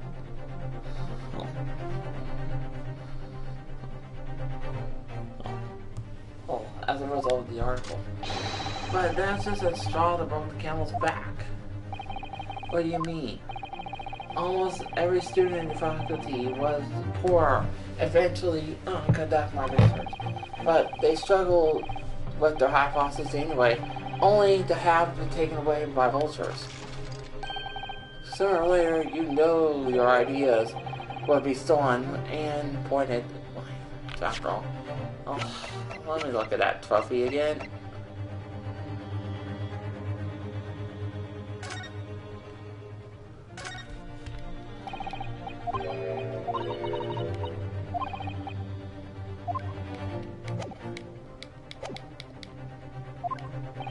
Good gracious. Making a name for yourself as a scientist in a climate like that was a miracle a few genuine would ever hope for. See, personally, I wasn't one of those geniuses, so it's hardly a threat. Being forced out of the university because of Lowgate, it was the best thing that could have happened. Objection! Mr. Driver, do you genuinely believe that? Of course I do. What better place? Who's better place to know whether or not I possess it? Only science than me. I'm sorry to say that your words don't ring all true. Oh, dare you! I have evidence to prove it. How are you in a position to say such a thing about me? You don't know anything about me. Fine, if you have evidence, go ahead, show it. What possibly a person I was happy to leave the university because of I lack talent. It's a trophy! Do you remember this, Mr. Trevor? We found it in your workshop. Is that the Royal Society Trophy for Excellence in Society? What exactly is this trophy, Council? It's a great honor to have be bestowed to young scientists, my lord. There is no higher accolade. It's recognized as emerging talent and its promise a bright future. Good gracious. Your prospects for the future were excellent, weren't you, Mr. Trevor? Because you were the genuine in your field. Genius in your field. And you lost everything, you have no more future. Your talents were go to waste. All result of this newspaper article. I don't know when you realized Mr. Armstrong, but when it dawned on you that he was the same journalist 10 years ago over in your life, it's abundantly clear that they clearly intentionally forgive that man.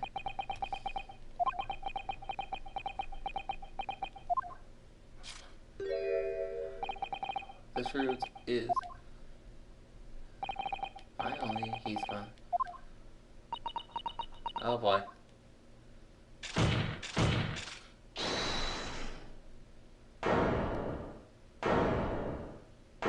Not again.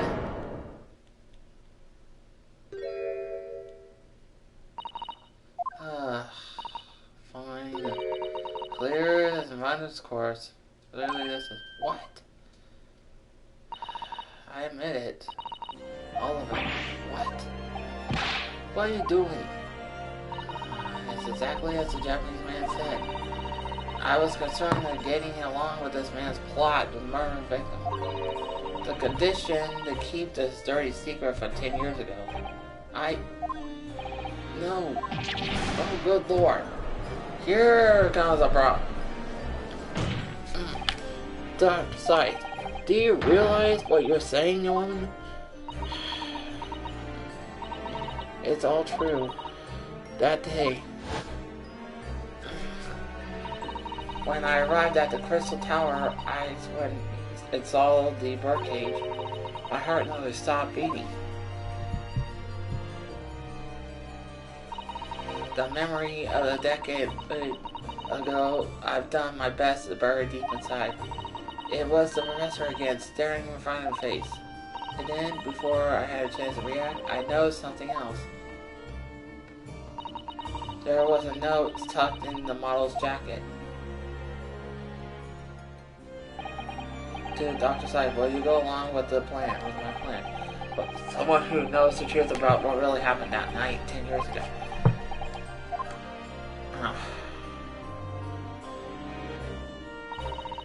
All instructions were there in the note, every detail miraculously written out.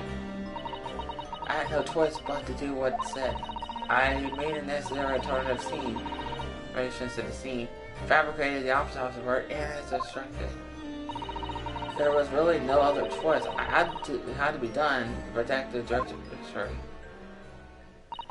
I can only apologize now. Wow.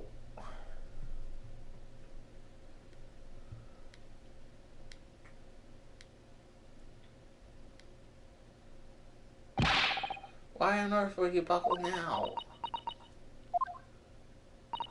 Well, there's no point in trying to hide it anymore, is there? I would have done anything to stop it from coming out, even collaborate with the murder. But the great lie about the execution 10 years ago has been exposed. What happened? I'm finished. So then, Mr. Drebber, why are you say that? Your accomplice has admitted everything. Surely it goes without saying. You admit your part too? I meant nothing at all. What? I've forgotten the kinesis machine was ripped to Fred by an explosion. Short of me remaining a crime, there is really no possible way for me to prove anything I've done anything. Here comes the problem.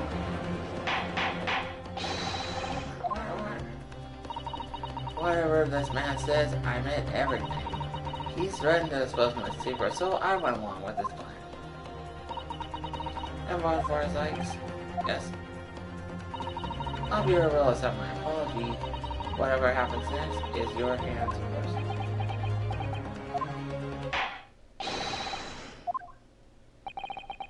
Present the final findings of this court. Well, it's not properly formed to pursue alleged support. Defendant by Salvert, Ryan. Very true. I had slipped my mind. Isn't he one of your closest friends?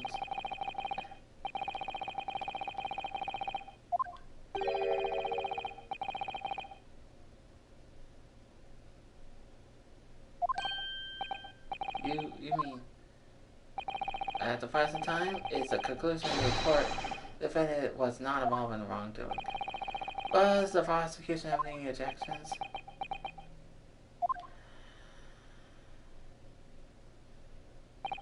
None, my lord. Congratulations, Ms. Arno. The improvement of our side. Further ado, I object. As the prosecution and the defense have any matters to discuss.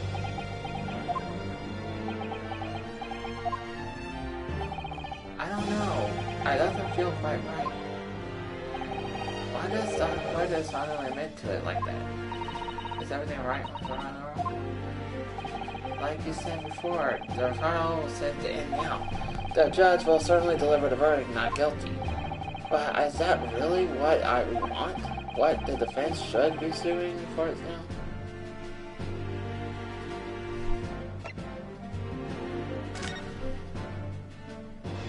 Further testimony. Objection! The defense objects to the trial ending this time, my lord. I beg your pardon? We demand one final testimony.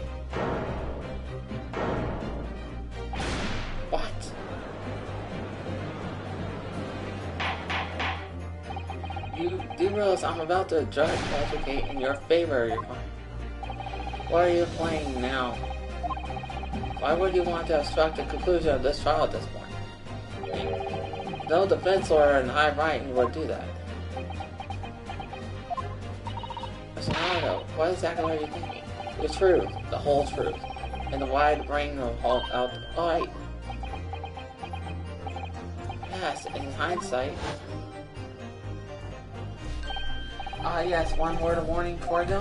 If the court this afternoon you perceive a shadow of a doubt about the truth, don't let it out of your sight. Pursue like the better end, you understand? No falter. No other enemies come to pass. I'm sure Mr. Solms knew. He must have deduced that it was what happened. Yes, I'm here in the court to advocate for my client and to secure an acquittal. Obviously. But that's not all. I believe there's a duty to the court to pursue the whole truth of the case until every last detail of it heard. And that's why the defense calls for a further testimony from the testimony from me about what?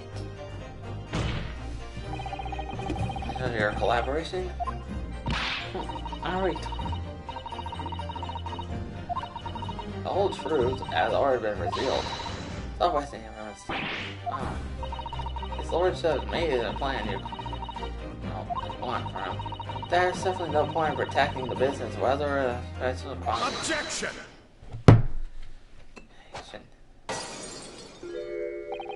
I forgive my careless handling of the Harlow football. That's what you call it? What is your objection, like? The prosecution also calls for a similar testimony from the witness. What? Don't be stupid. If there's more to this case than yet to come to light, then I will join putting the facts to an end. You what? Lord my Zipes.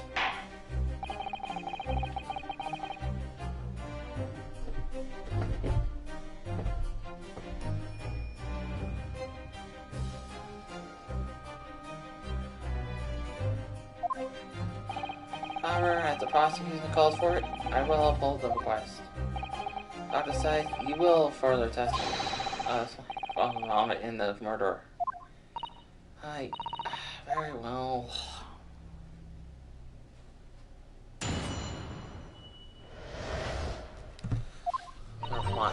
It began at the scene where I saw the boxford and the tuckman inside the jacket.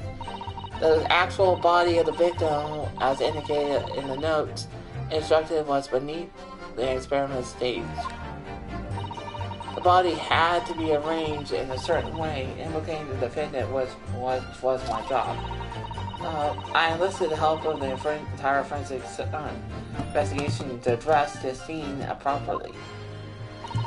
The truth about the execution transferred state secrets the highest level I can to protect it. Oh wow. So I was right. The stage machine was all designed for deception. So it seems, as my only fair, you did well to see it through. But you're a very sharp, shrewd boy. You're kind of you, so kind of use it. And what about the autopsy report then? All I did was record the location of the body is being in the Crystal Tower instead of under the stage. That's all. That's terrible corruption. Only my team were aware of the deceit, and only then under my explicit instructions. No one else at Scotland Yard knew anything about it, I assure you. We must be thankful to all mercies, I suppose. Well, I believe the testimony is clarified. There is no particular crossing. Let's say. No, I disagree. I can't shake the feeling that just to express the doctor's the defense is right to cross examine the witness for following testimony.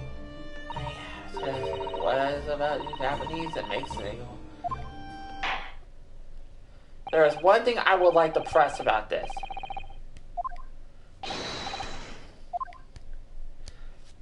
Something about this testimony has piqued my interest.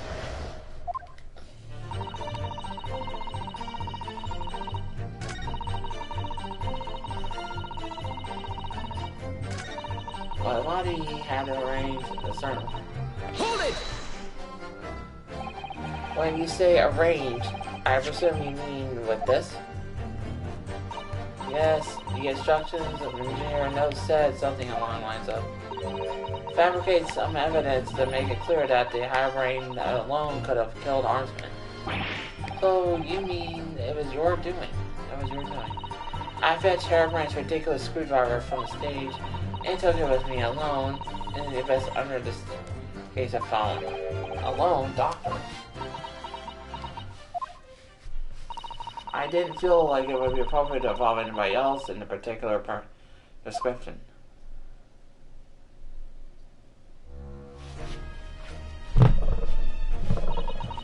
There was a void underneath the stage. I found the birdcage lying in the dark. I approached it and leaned down and slowly opened it up.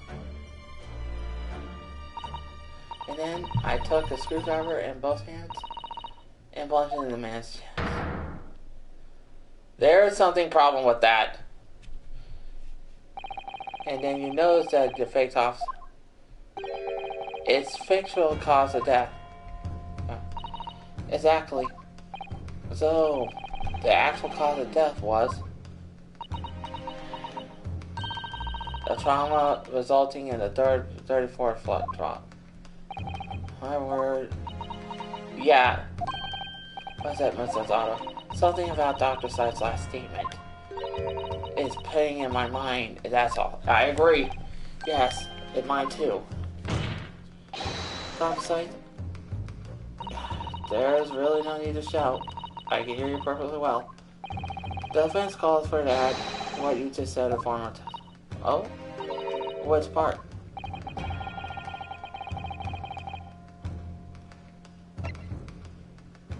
What she did to the victim. Oh, you stopped the victim's chest. Nice. Part. Fine. Is that what you want? But there's no really need to point. The prosecution concurs. Very well. So supplement your testimony now. Fine. If you wish. Did you guys not realize about the stab wound? I think we all forgot about the stab wound. Yep, there it is. If there's no way a stab wound like that would actually be if someone was laying face down. Objection!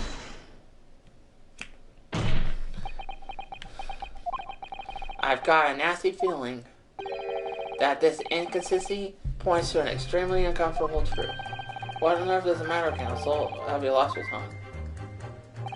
I apologize, Lord. Dr. Sight, in that last statement of yours, there is just one thing to point. That seems to defy explanation. What? Out with it. Good. There's obvious inconsistencies between your description and the photograph, which shows the victim cage falling to the victim's death. Objection! The fire has already examined the photograph of death. There's nothing we can learn from it. Objection! Yes, we already considered it, that's true. But we know the facts are to be different. What do you mean? I believe we should let the defense explain. We're in fact the photograph. Where the blood is! Take that! Look closely at the blood stain on the victim's chest. It clearly extends downwards towards the man's feet. Why is that significant, counsel? The victim was stabbed moments before the kinesis machine was set to motion. That's entirely expected. Of course no, that's not what happened. Exactly, my lord. Dr. Sight made it very clear in her testimony just now that the point at which she stole the Professor Harebrain's screwdriver and the victim was stabbed with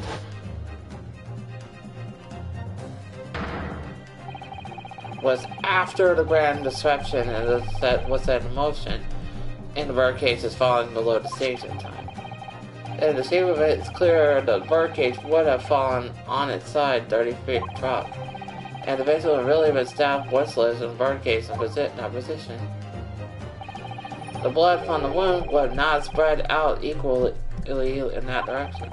For life to have formed elongatingly appeared, we see that in the picture it's inconventional. Given that the victim's blood separate vertically downwards in the front of the room, it must be the case that Mr. Armsman was standing up. In short, Dr. Sight, your latest assessment was a total fabrication. I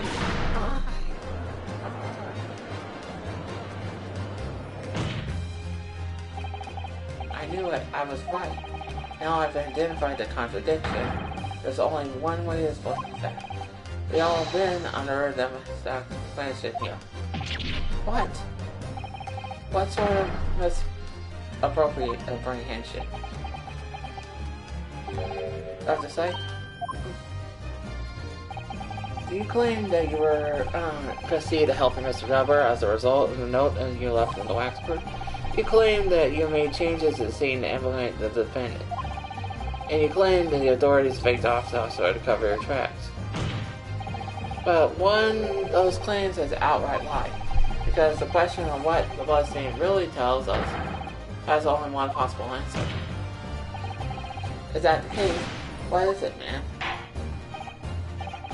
So we're clearly struck upon the revelation. Tell us what it is. What?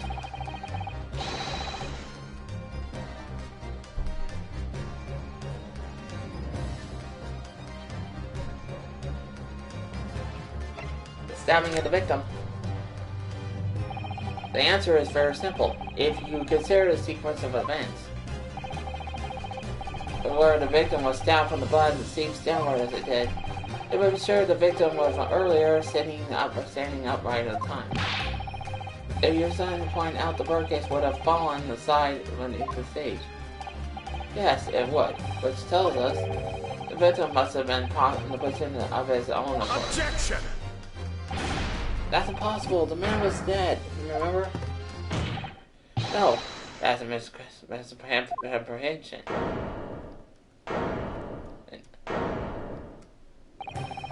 The birdcage fell from the stage to the void below. Well, it must have hit the ground with considerable force.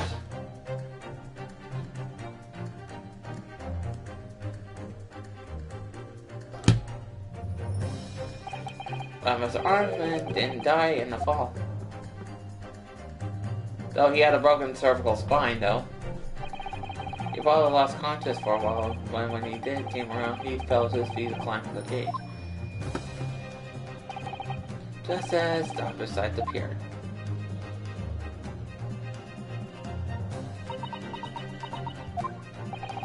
If the victim was in fact alive at the point in time, it changes everything.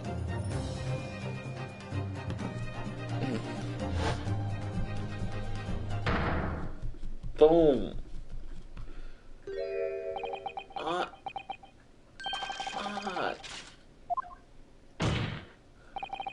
So, his killer wasn't the defendant, Professor Hairbrain, or was the mastermind behind the stage trickery at Mars.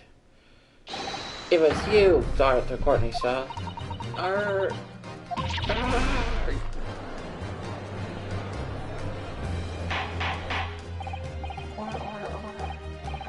It's possibly true. How have you been taking me for a fool?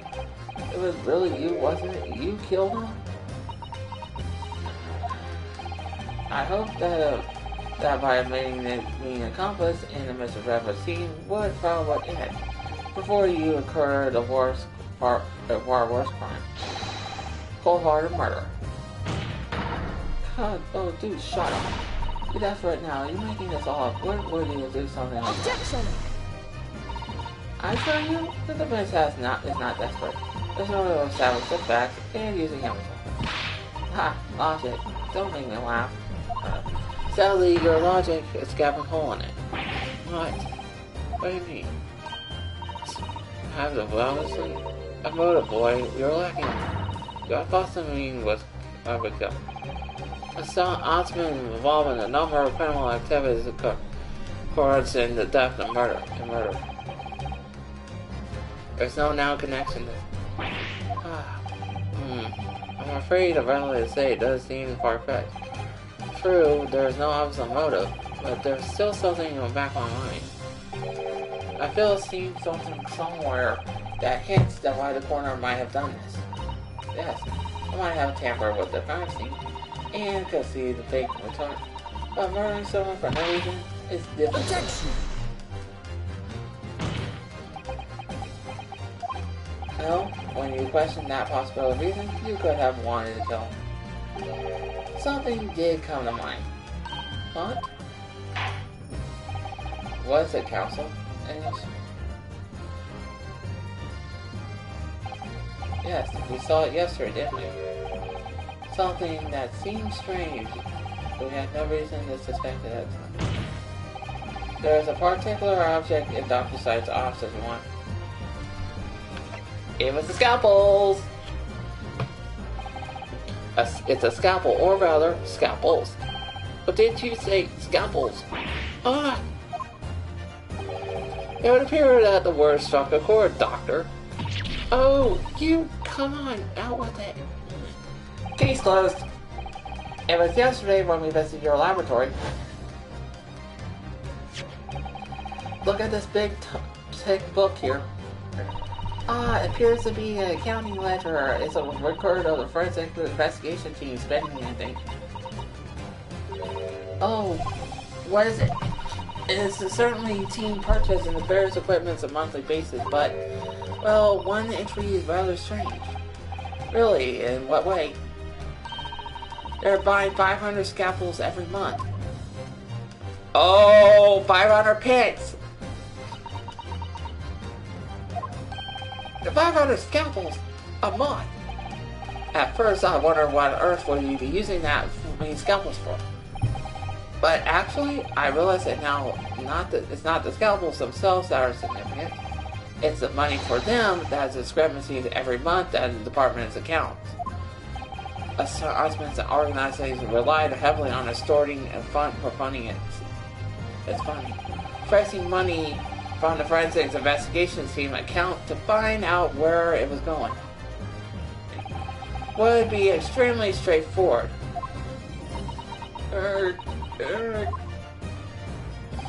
10 years ago, when Mr. Armstrong was a journalist and wrote the article about Dr. Trevor, he may have stumbled upon information as he was researching the story. Information relating to Dr. Sykes' their secret that would use to rack money from her from the next decade. Her darkest secret. Oh Lord, you mean I don't know what happened on the night of that execution 10 years ago? But clearly the opportunity to rid yourself of the menace was tempting to pass up. So in the end, you weren't concerned at all, were you? You did it entirely on your own free will. You stabbed Mr. Armstrong in the heart with all your might. To silence the blackmailer who knew your dark secret forever. You will never understand. None of you. No. But we've had to keep cover up of all these years, of those long years. Oh boy.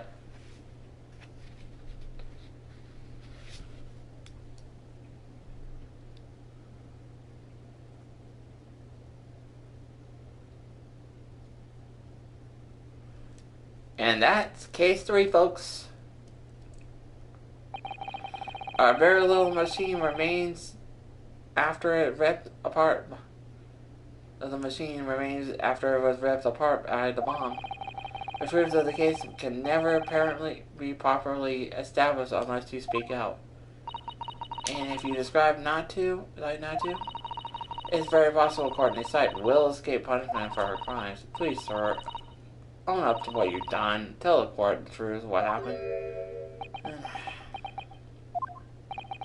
10 years ago, you told the truth, and you were robbed a bright and successful future as a result.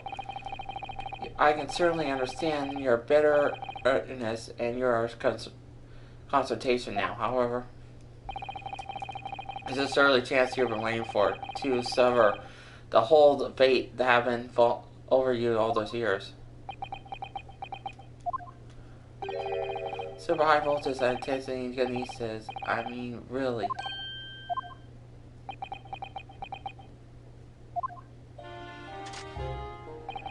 It's all early brain mock scientists that are the worst, you know. They don't recognize the fact that they don't have talent. They can't ever get that right. And they end up chasing an impossible dream. Unbridled the faith in their abilities. They go on and on about wonderful hypotheses, and their stupid eyes shines like a little children. That makes me sick. I can't abide their foolishness. Careful, Mr. Driver. I was particularly pleased with the kinesis machine. I made quite a show for it, didn't I?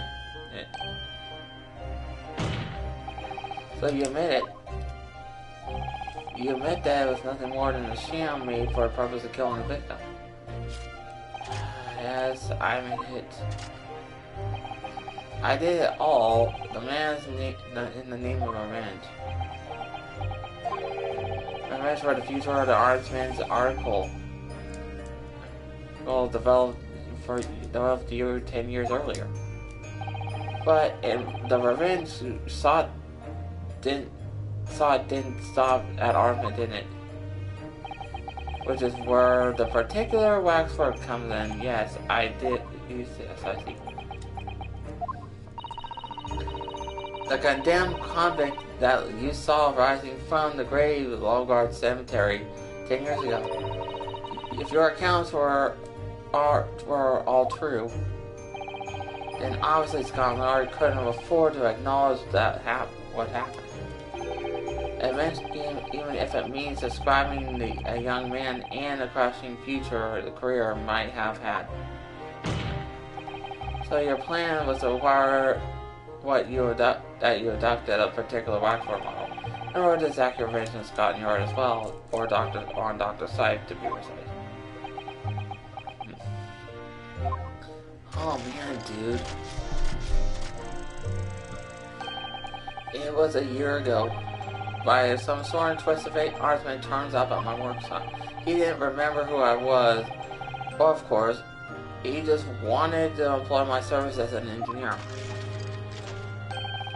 He happened to have a paper with him, an article on the front page that caught my eye, about the coroner who handled the bogus opt-out support, being appointed head of the new forensics team.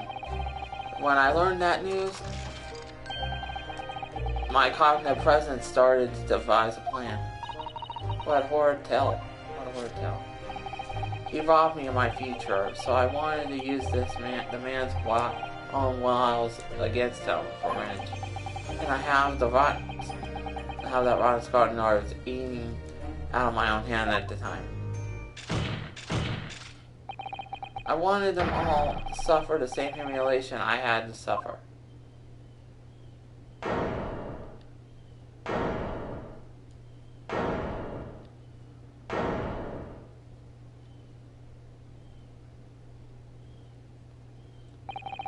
Your actions against those who ruin your future were justified as revenge, at least to yourself. Certainly not one has the right to destroy another's prospect for another, especially for purely selfish gain. And yet, it certainly carried out your plan, in carrying out your plan, exactly that. Someone else did, didn't you? Didn't I? Professor Harebrain's only crime was his passion for his hypotheses. Yeah, no computation about sacrificing his future for to effect your revenge.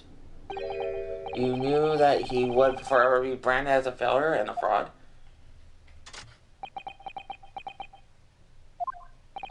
Perhaps life treated you unfairly 10 years ago, and misconduct led you in life in tatters. But remember this, your own actions resulted in exactly the same thing for another perfectly innocent young man.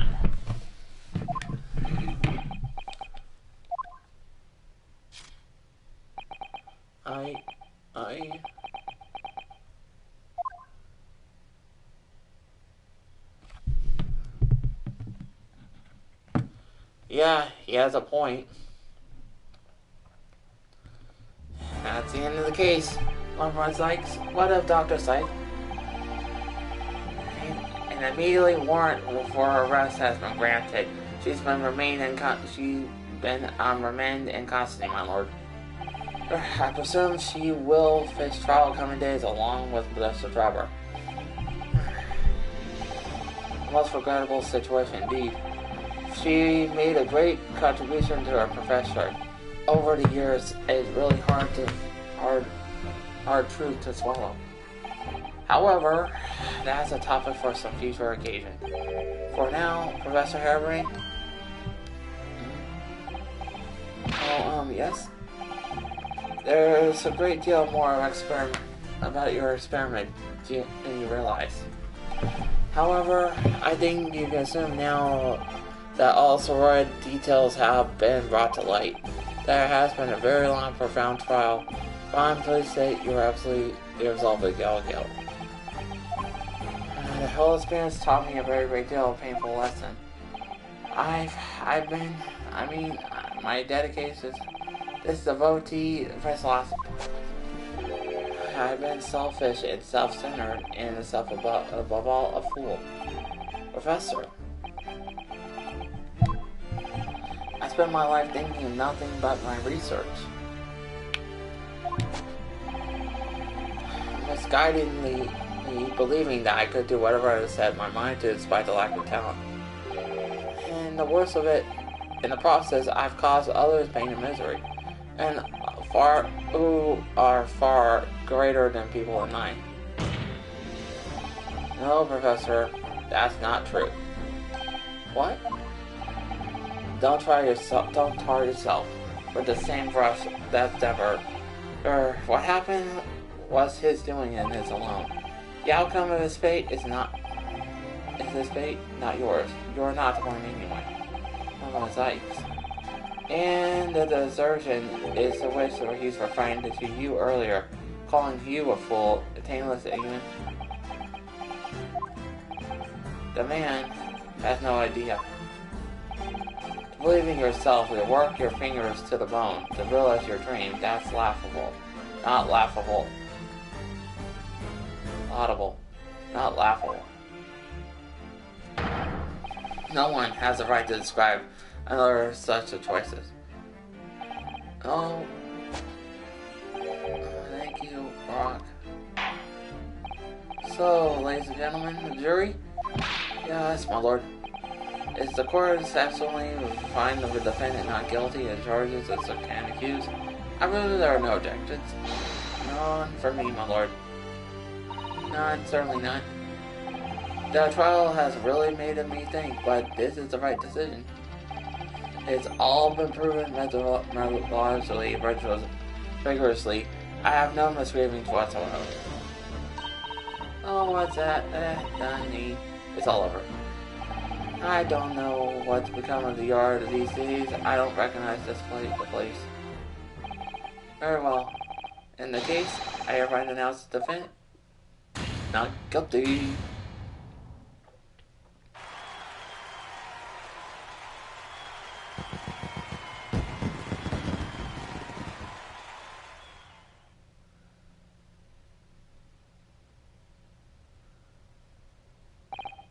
Court is adjourned. Who has a wild case? It's over. That was some trial.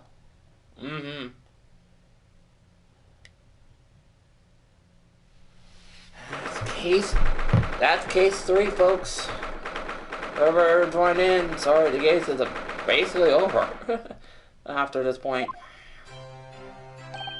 Professor, what a splendid outcome, isn't it? Oh, it is. It is. Congratulations, Professor Aubrey. Where's Leonardo? This is Otto. I am truly. I sign myself with gratitude. How can I ever thank you enough? I'm glad that it's all been cleared up and you realize you were caught up in a bad situation. Right now, I had that research grant money. Give me back the whole lot of it, every penny. Well, that's ever kind, but I'm a student, so I don't need a financial reward. Your acquittal is more than enough. Oh dear, what can I do? How about this memento? A little bit from my headset. Oh, I just a memento then. Thank you. I wonder what I was wondering, Professor. What are you going to be doing now? Oh my, yes. I'm going to do now. My hot bosses and great machine are lying in ruin. But still, it's been too long since I was last in line, so perhaps I can avoid some sightseeing. I must explore Great Britain while I'm here, too, and see if a new inspiration hit me. Oh yes, that's a wonderful idea. I can't allow that. Brock! What are you doing here? Brock? I'm sorry you had to go through that, Albert. Well, if I'm honest, it was terrifying. You were like the way behind the bench there, snarling down the fight. You're the one of the truly few friends I have. I couldn't leave it to anybody else in the hands of the prosecution or the defense. Sorry? Or the defense? Did I hear that right? I always knew that you were a best interest at heart, don't worry. How about you show me around while I'm here, Tom? I've been a long time since we left the university to catch up on. Listen, Albert. In a few days, your acquittal will be made official. When that happens, you must head straight to Dover, our company. What? From there, you're across channel. You're on your way back to Germany. I already purchased the tickets. What? No. Wait a minute, Brock. What about the great expedition? There's a chance it's a lifetime we meet. No, not sightseeing already. Give it up already on the idea. Some things it's hard to see any warmth in those eyes, Brock. One of the sights. What is this all about? Unnecessary precaution. Yes, I think I understand. You do?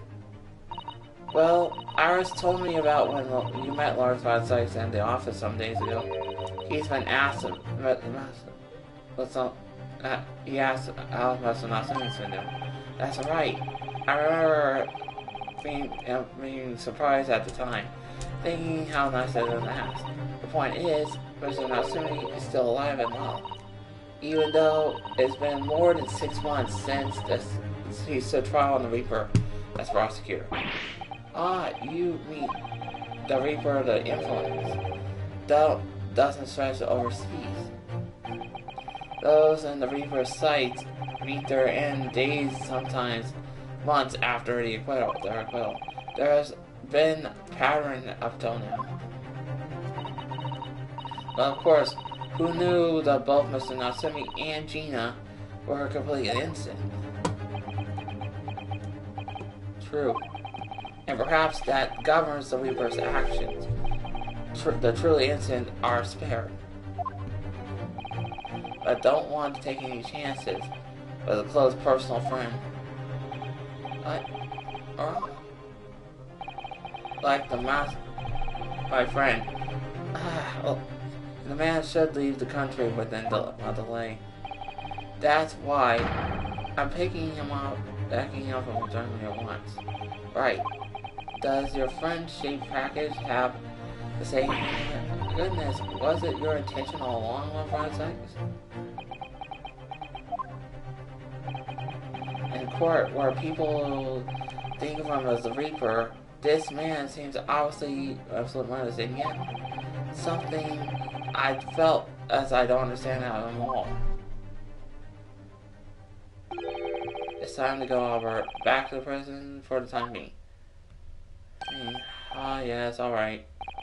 Well then, Miss Arnold. Thank you so much for everything. Not at all, Professor. But a pleasure to get to know you. Best wishes, Professor Herman. Well, what's dust settled? But you must be coming to visit me in Germany. Anyway, goodbye for now.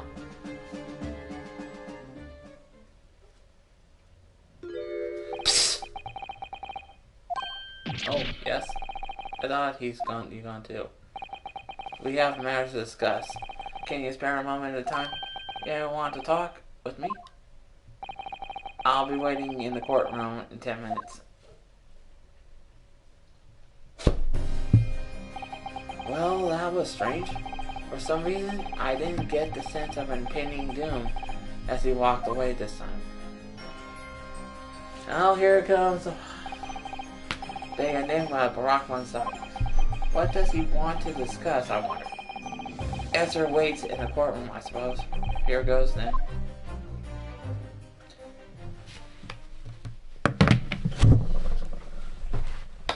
Leave it alone. Oh boy.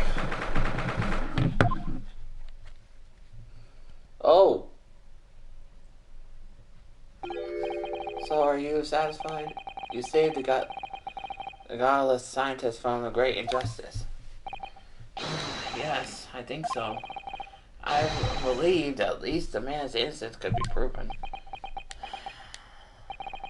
Anyway, I imagine you've been wondering where the animosity... Where's he?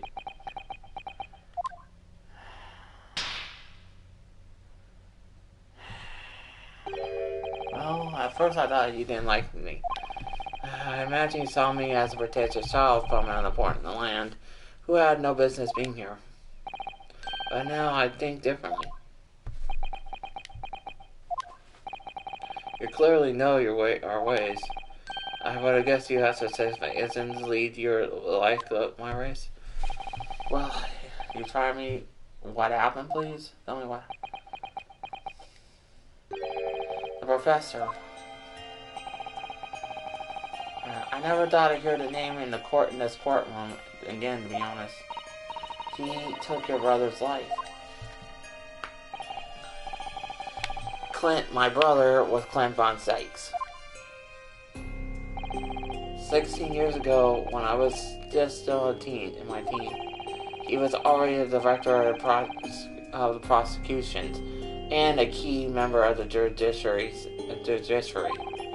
I looked up to him. He was everything I aspired to be. He was involved in the establishment of the justice systems in foreign countries as well. There were exchanges and programs between Britain and other nations, then to share their knowledge and ideas.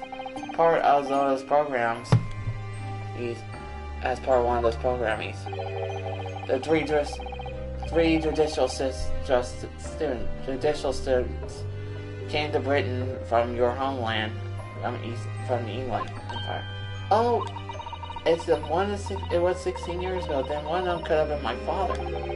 Of course, I remember Dr. Makatoba well. I had no idea.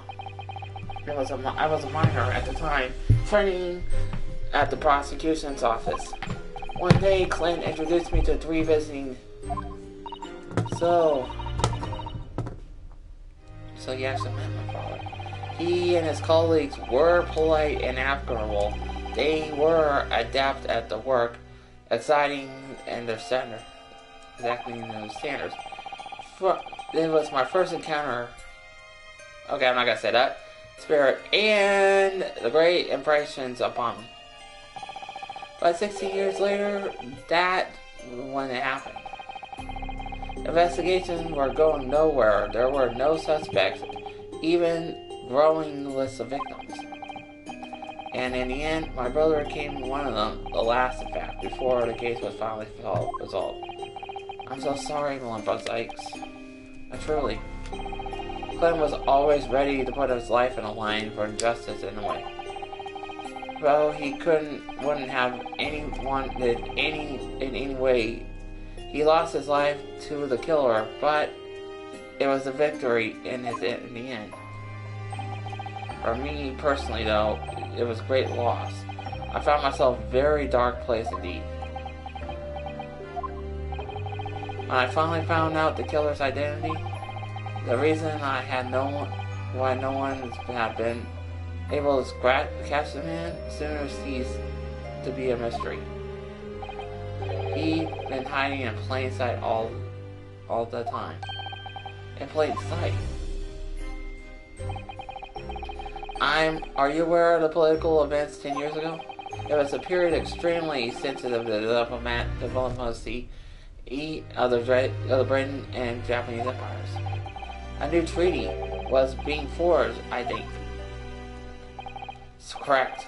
And Anglo-Japanese Treaty of Friendship and Navigation were being concluded. The leaders of both countries were deep in extensive political discussion, which is why the particular killer appearance in the courtroom was conducted in close trial. If the British public had learned the identity of the killer, it would be a treaty in jeopardy, but our two nations would have been very close, ended in a war. War? Between Britain and Japan? That probably would happen again much later, with World War II. But that would mean, oh my, you mean the professor was... Let the cutscene speak for itself. When the trial reached its conclusion earlier, I thought to myself, yes, it's time. Time for you to come face to face with this hideous monster.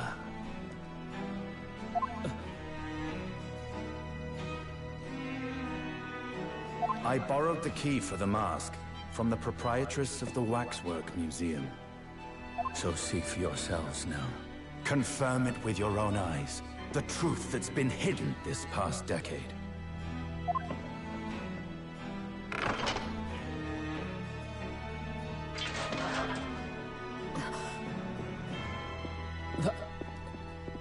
That's the professor? Yes, that's him. Until now, the thought never even crossed my mind. That the mass murderer, whose crimes shook Britain as never before, was Japanese. Wait a minute. That face. I feel as though I've seen it somewhere. Same here. It's strangely familiar.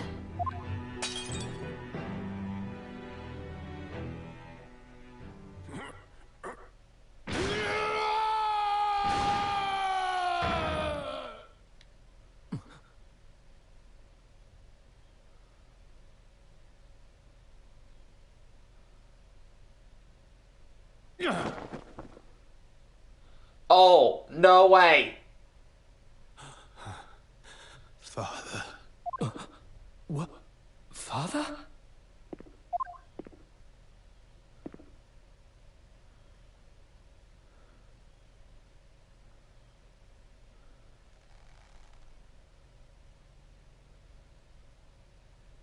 No way. Kazuma! No way. My best friend, Kazuma Asogi. After a whole year, finally his memories return.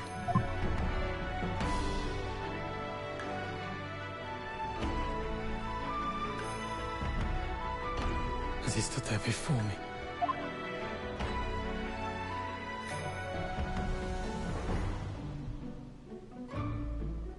Ryunosuke.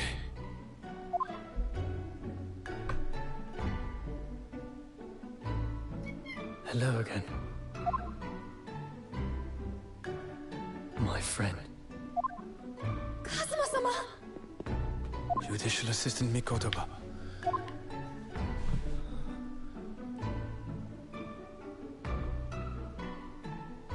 It's been a very long road. Thank you. I don't believe it. Thank you for guiding my friend here when I could not. It was an honor.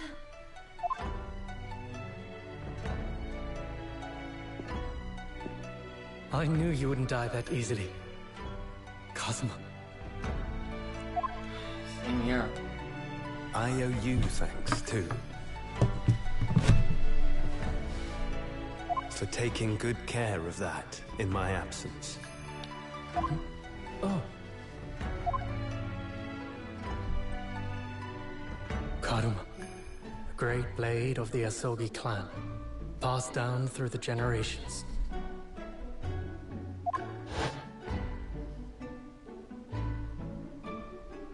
When we left Japan, this sword was at my friend's side. A Japanese man's katana is his soul, and he couldn't be parted from it. But then, when the incident happened, it was Susato-san's wish that I inherit the sword, and I've kept it with me ever since, along with my memories of the friendship we shared.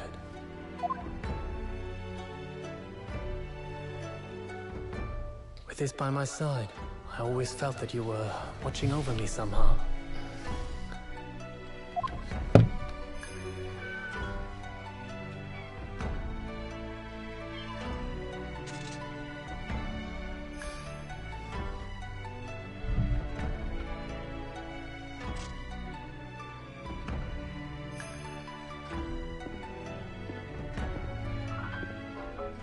I've made it. At last. Father. Are you saying... Surely not. You mean... You knew all this time? I'm looking at it. But... I still can't believe it. This mass murderer is Kazuma's father. Oh, there's a big plot twist.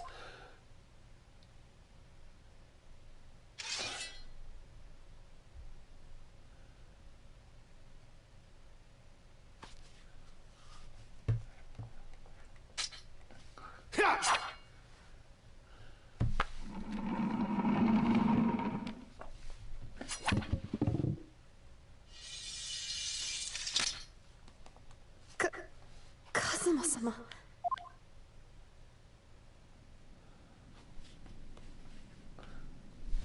Ryunosuke, we have much to talk about, but now is not the time.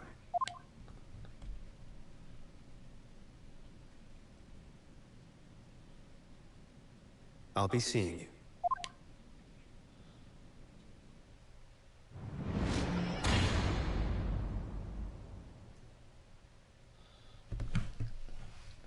That's all Kazuma said. Before he turned and left us there, in the courtroom. Wait. What? So he's a living affirmation. He's a living affirmation of the man who took my brother's life, is he? Yes, Kazuma Asagi, my best friend. 3 months ago, when Lord Strongheart introduced us, I had an inkling there was something there. There was some connection. Some connection. Well, why did Longsword do that? Why did he make Kusama's once he's and was suffering amnesia though too? The man was apprehended and executed, but his legacy just won't die. That's the sad truth. Anyway, that's all I had to say. I thank you for meeting with me as I asked. How?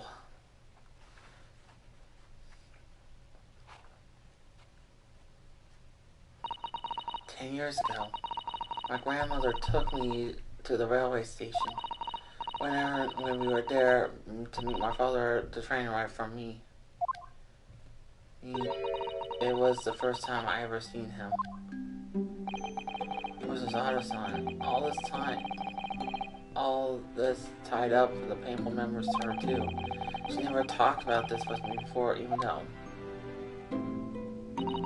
it took time for to adjust to having a father around. But then when I was starting to get used to it, he called me into his study one day. He told me that a great friend of his has passed away in London, and that friend left behind a son, a boy, 7-year-old, my senior, 7 years my senior. Father told me that the boy had made a promise to his father, so he was studying to become a defense lawyer. I wanted to help, so I studied to become a qualified judicial assistant. As I'm sure you worked out that your young man's name was Kazama Izagi. So you see, that's how I ended up to meet. I met. For a brief moment, my great friend had returned, only to disappear again all too soon. But in that fleeting encounter, something stirred. Something that had been dormant for a long time. As if great wheels had been set in motion. I could almost hear them creaking into life. In some ways, it was the end of a chapter, but in many, it was the start of a new one. And that's case 3, folks. Oh boy. Wow. What a case. And we got the demasking trophy.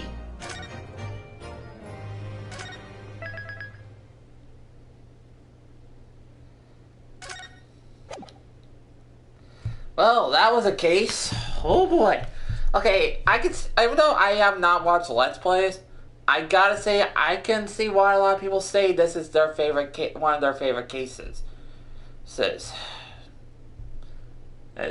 Third case syndrome for this duology has actually been really great, and has actually not been shown, as we've seen that this has it's 2 of the best third cases.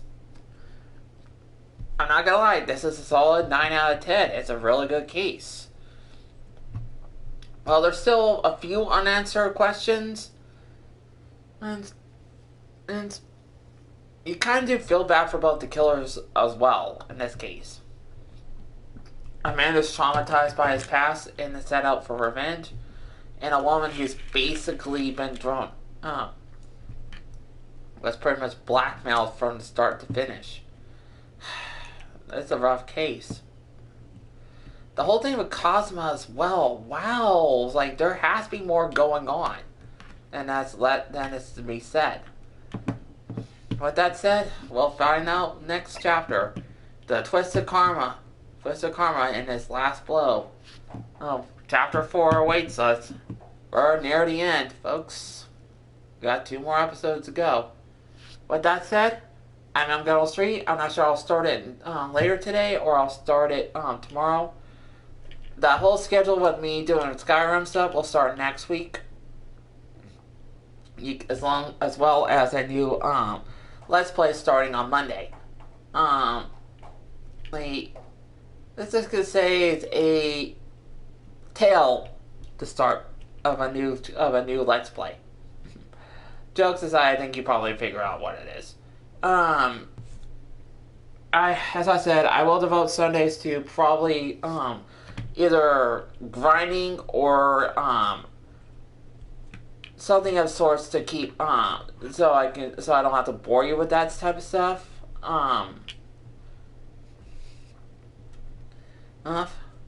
But like I said, Tuesdays and Fridays we'll be starting. We'll probably be finishing this Greatest Detective Chronicles stuff. I do hope to plan on finishing Resident Evil 8, and I do have 04 to finish up and the Zero Collection still to do. I've been holding off on that, but for some reason. With that said, guys, I'm Mount 3. See ya either some point today or tomorrow, and we'll start case 4. With that said, I'm Mount 3. Catch you guys later.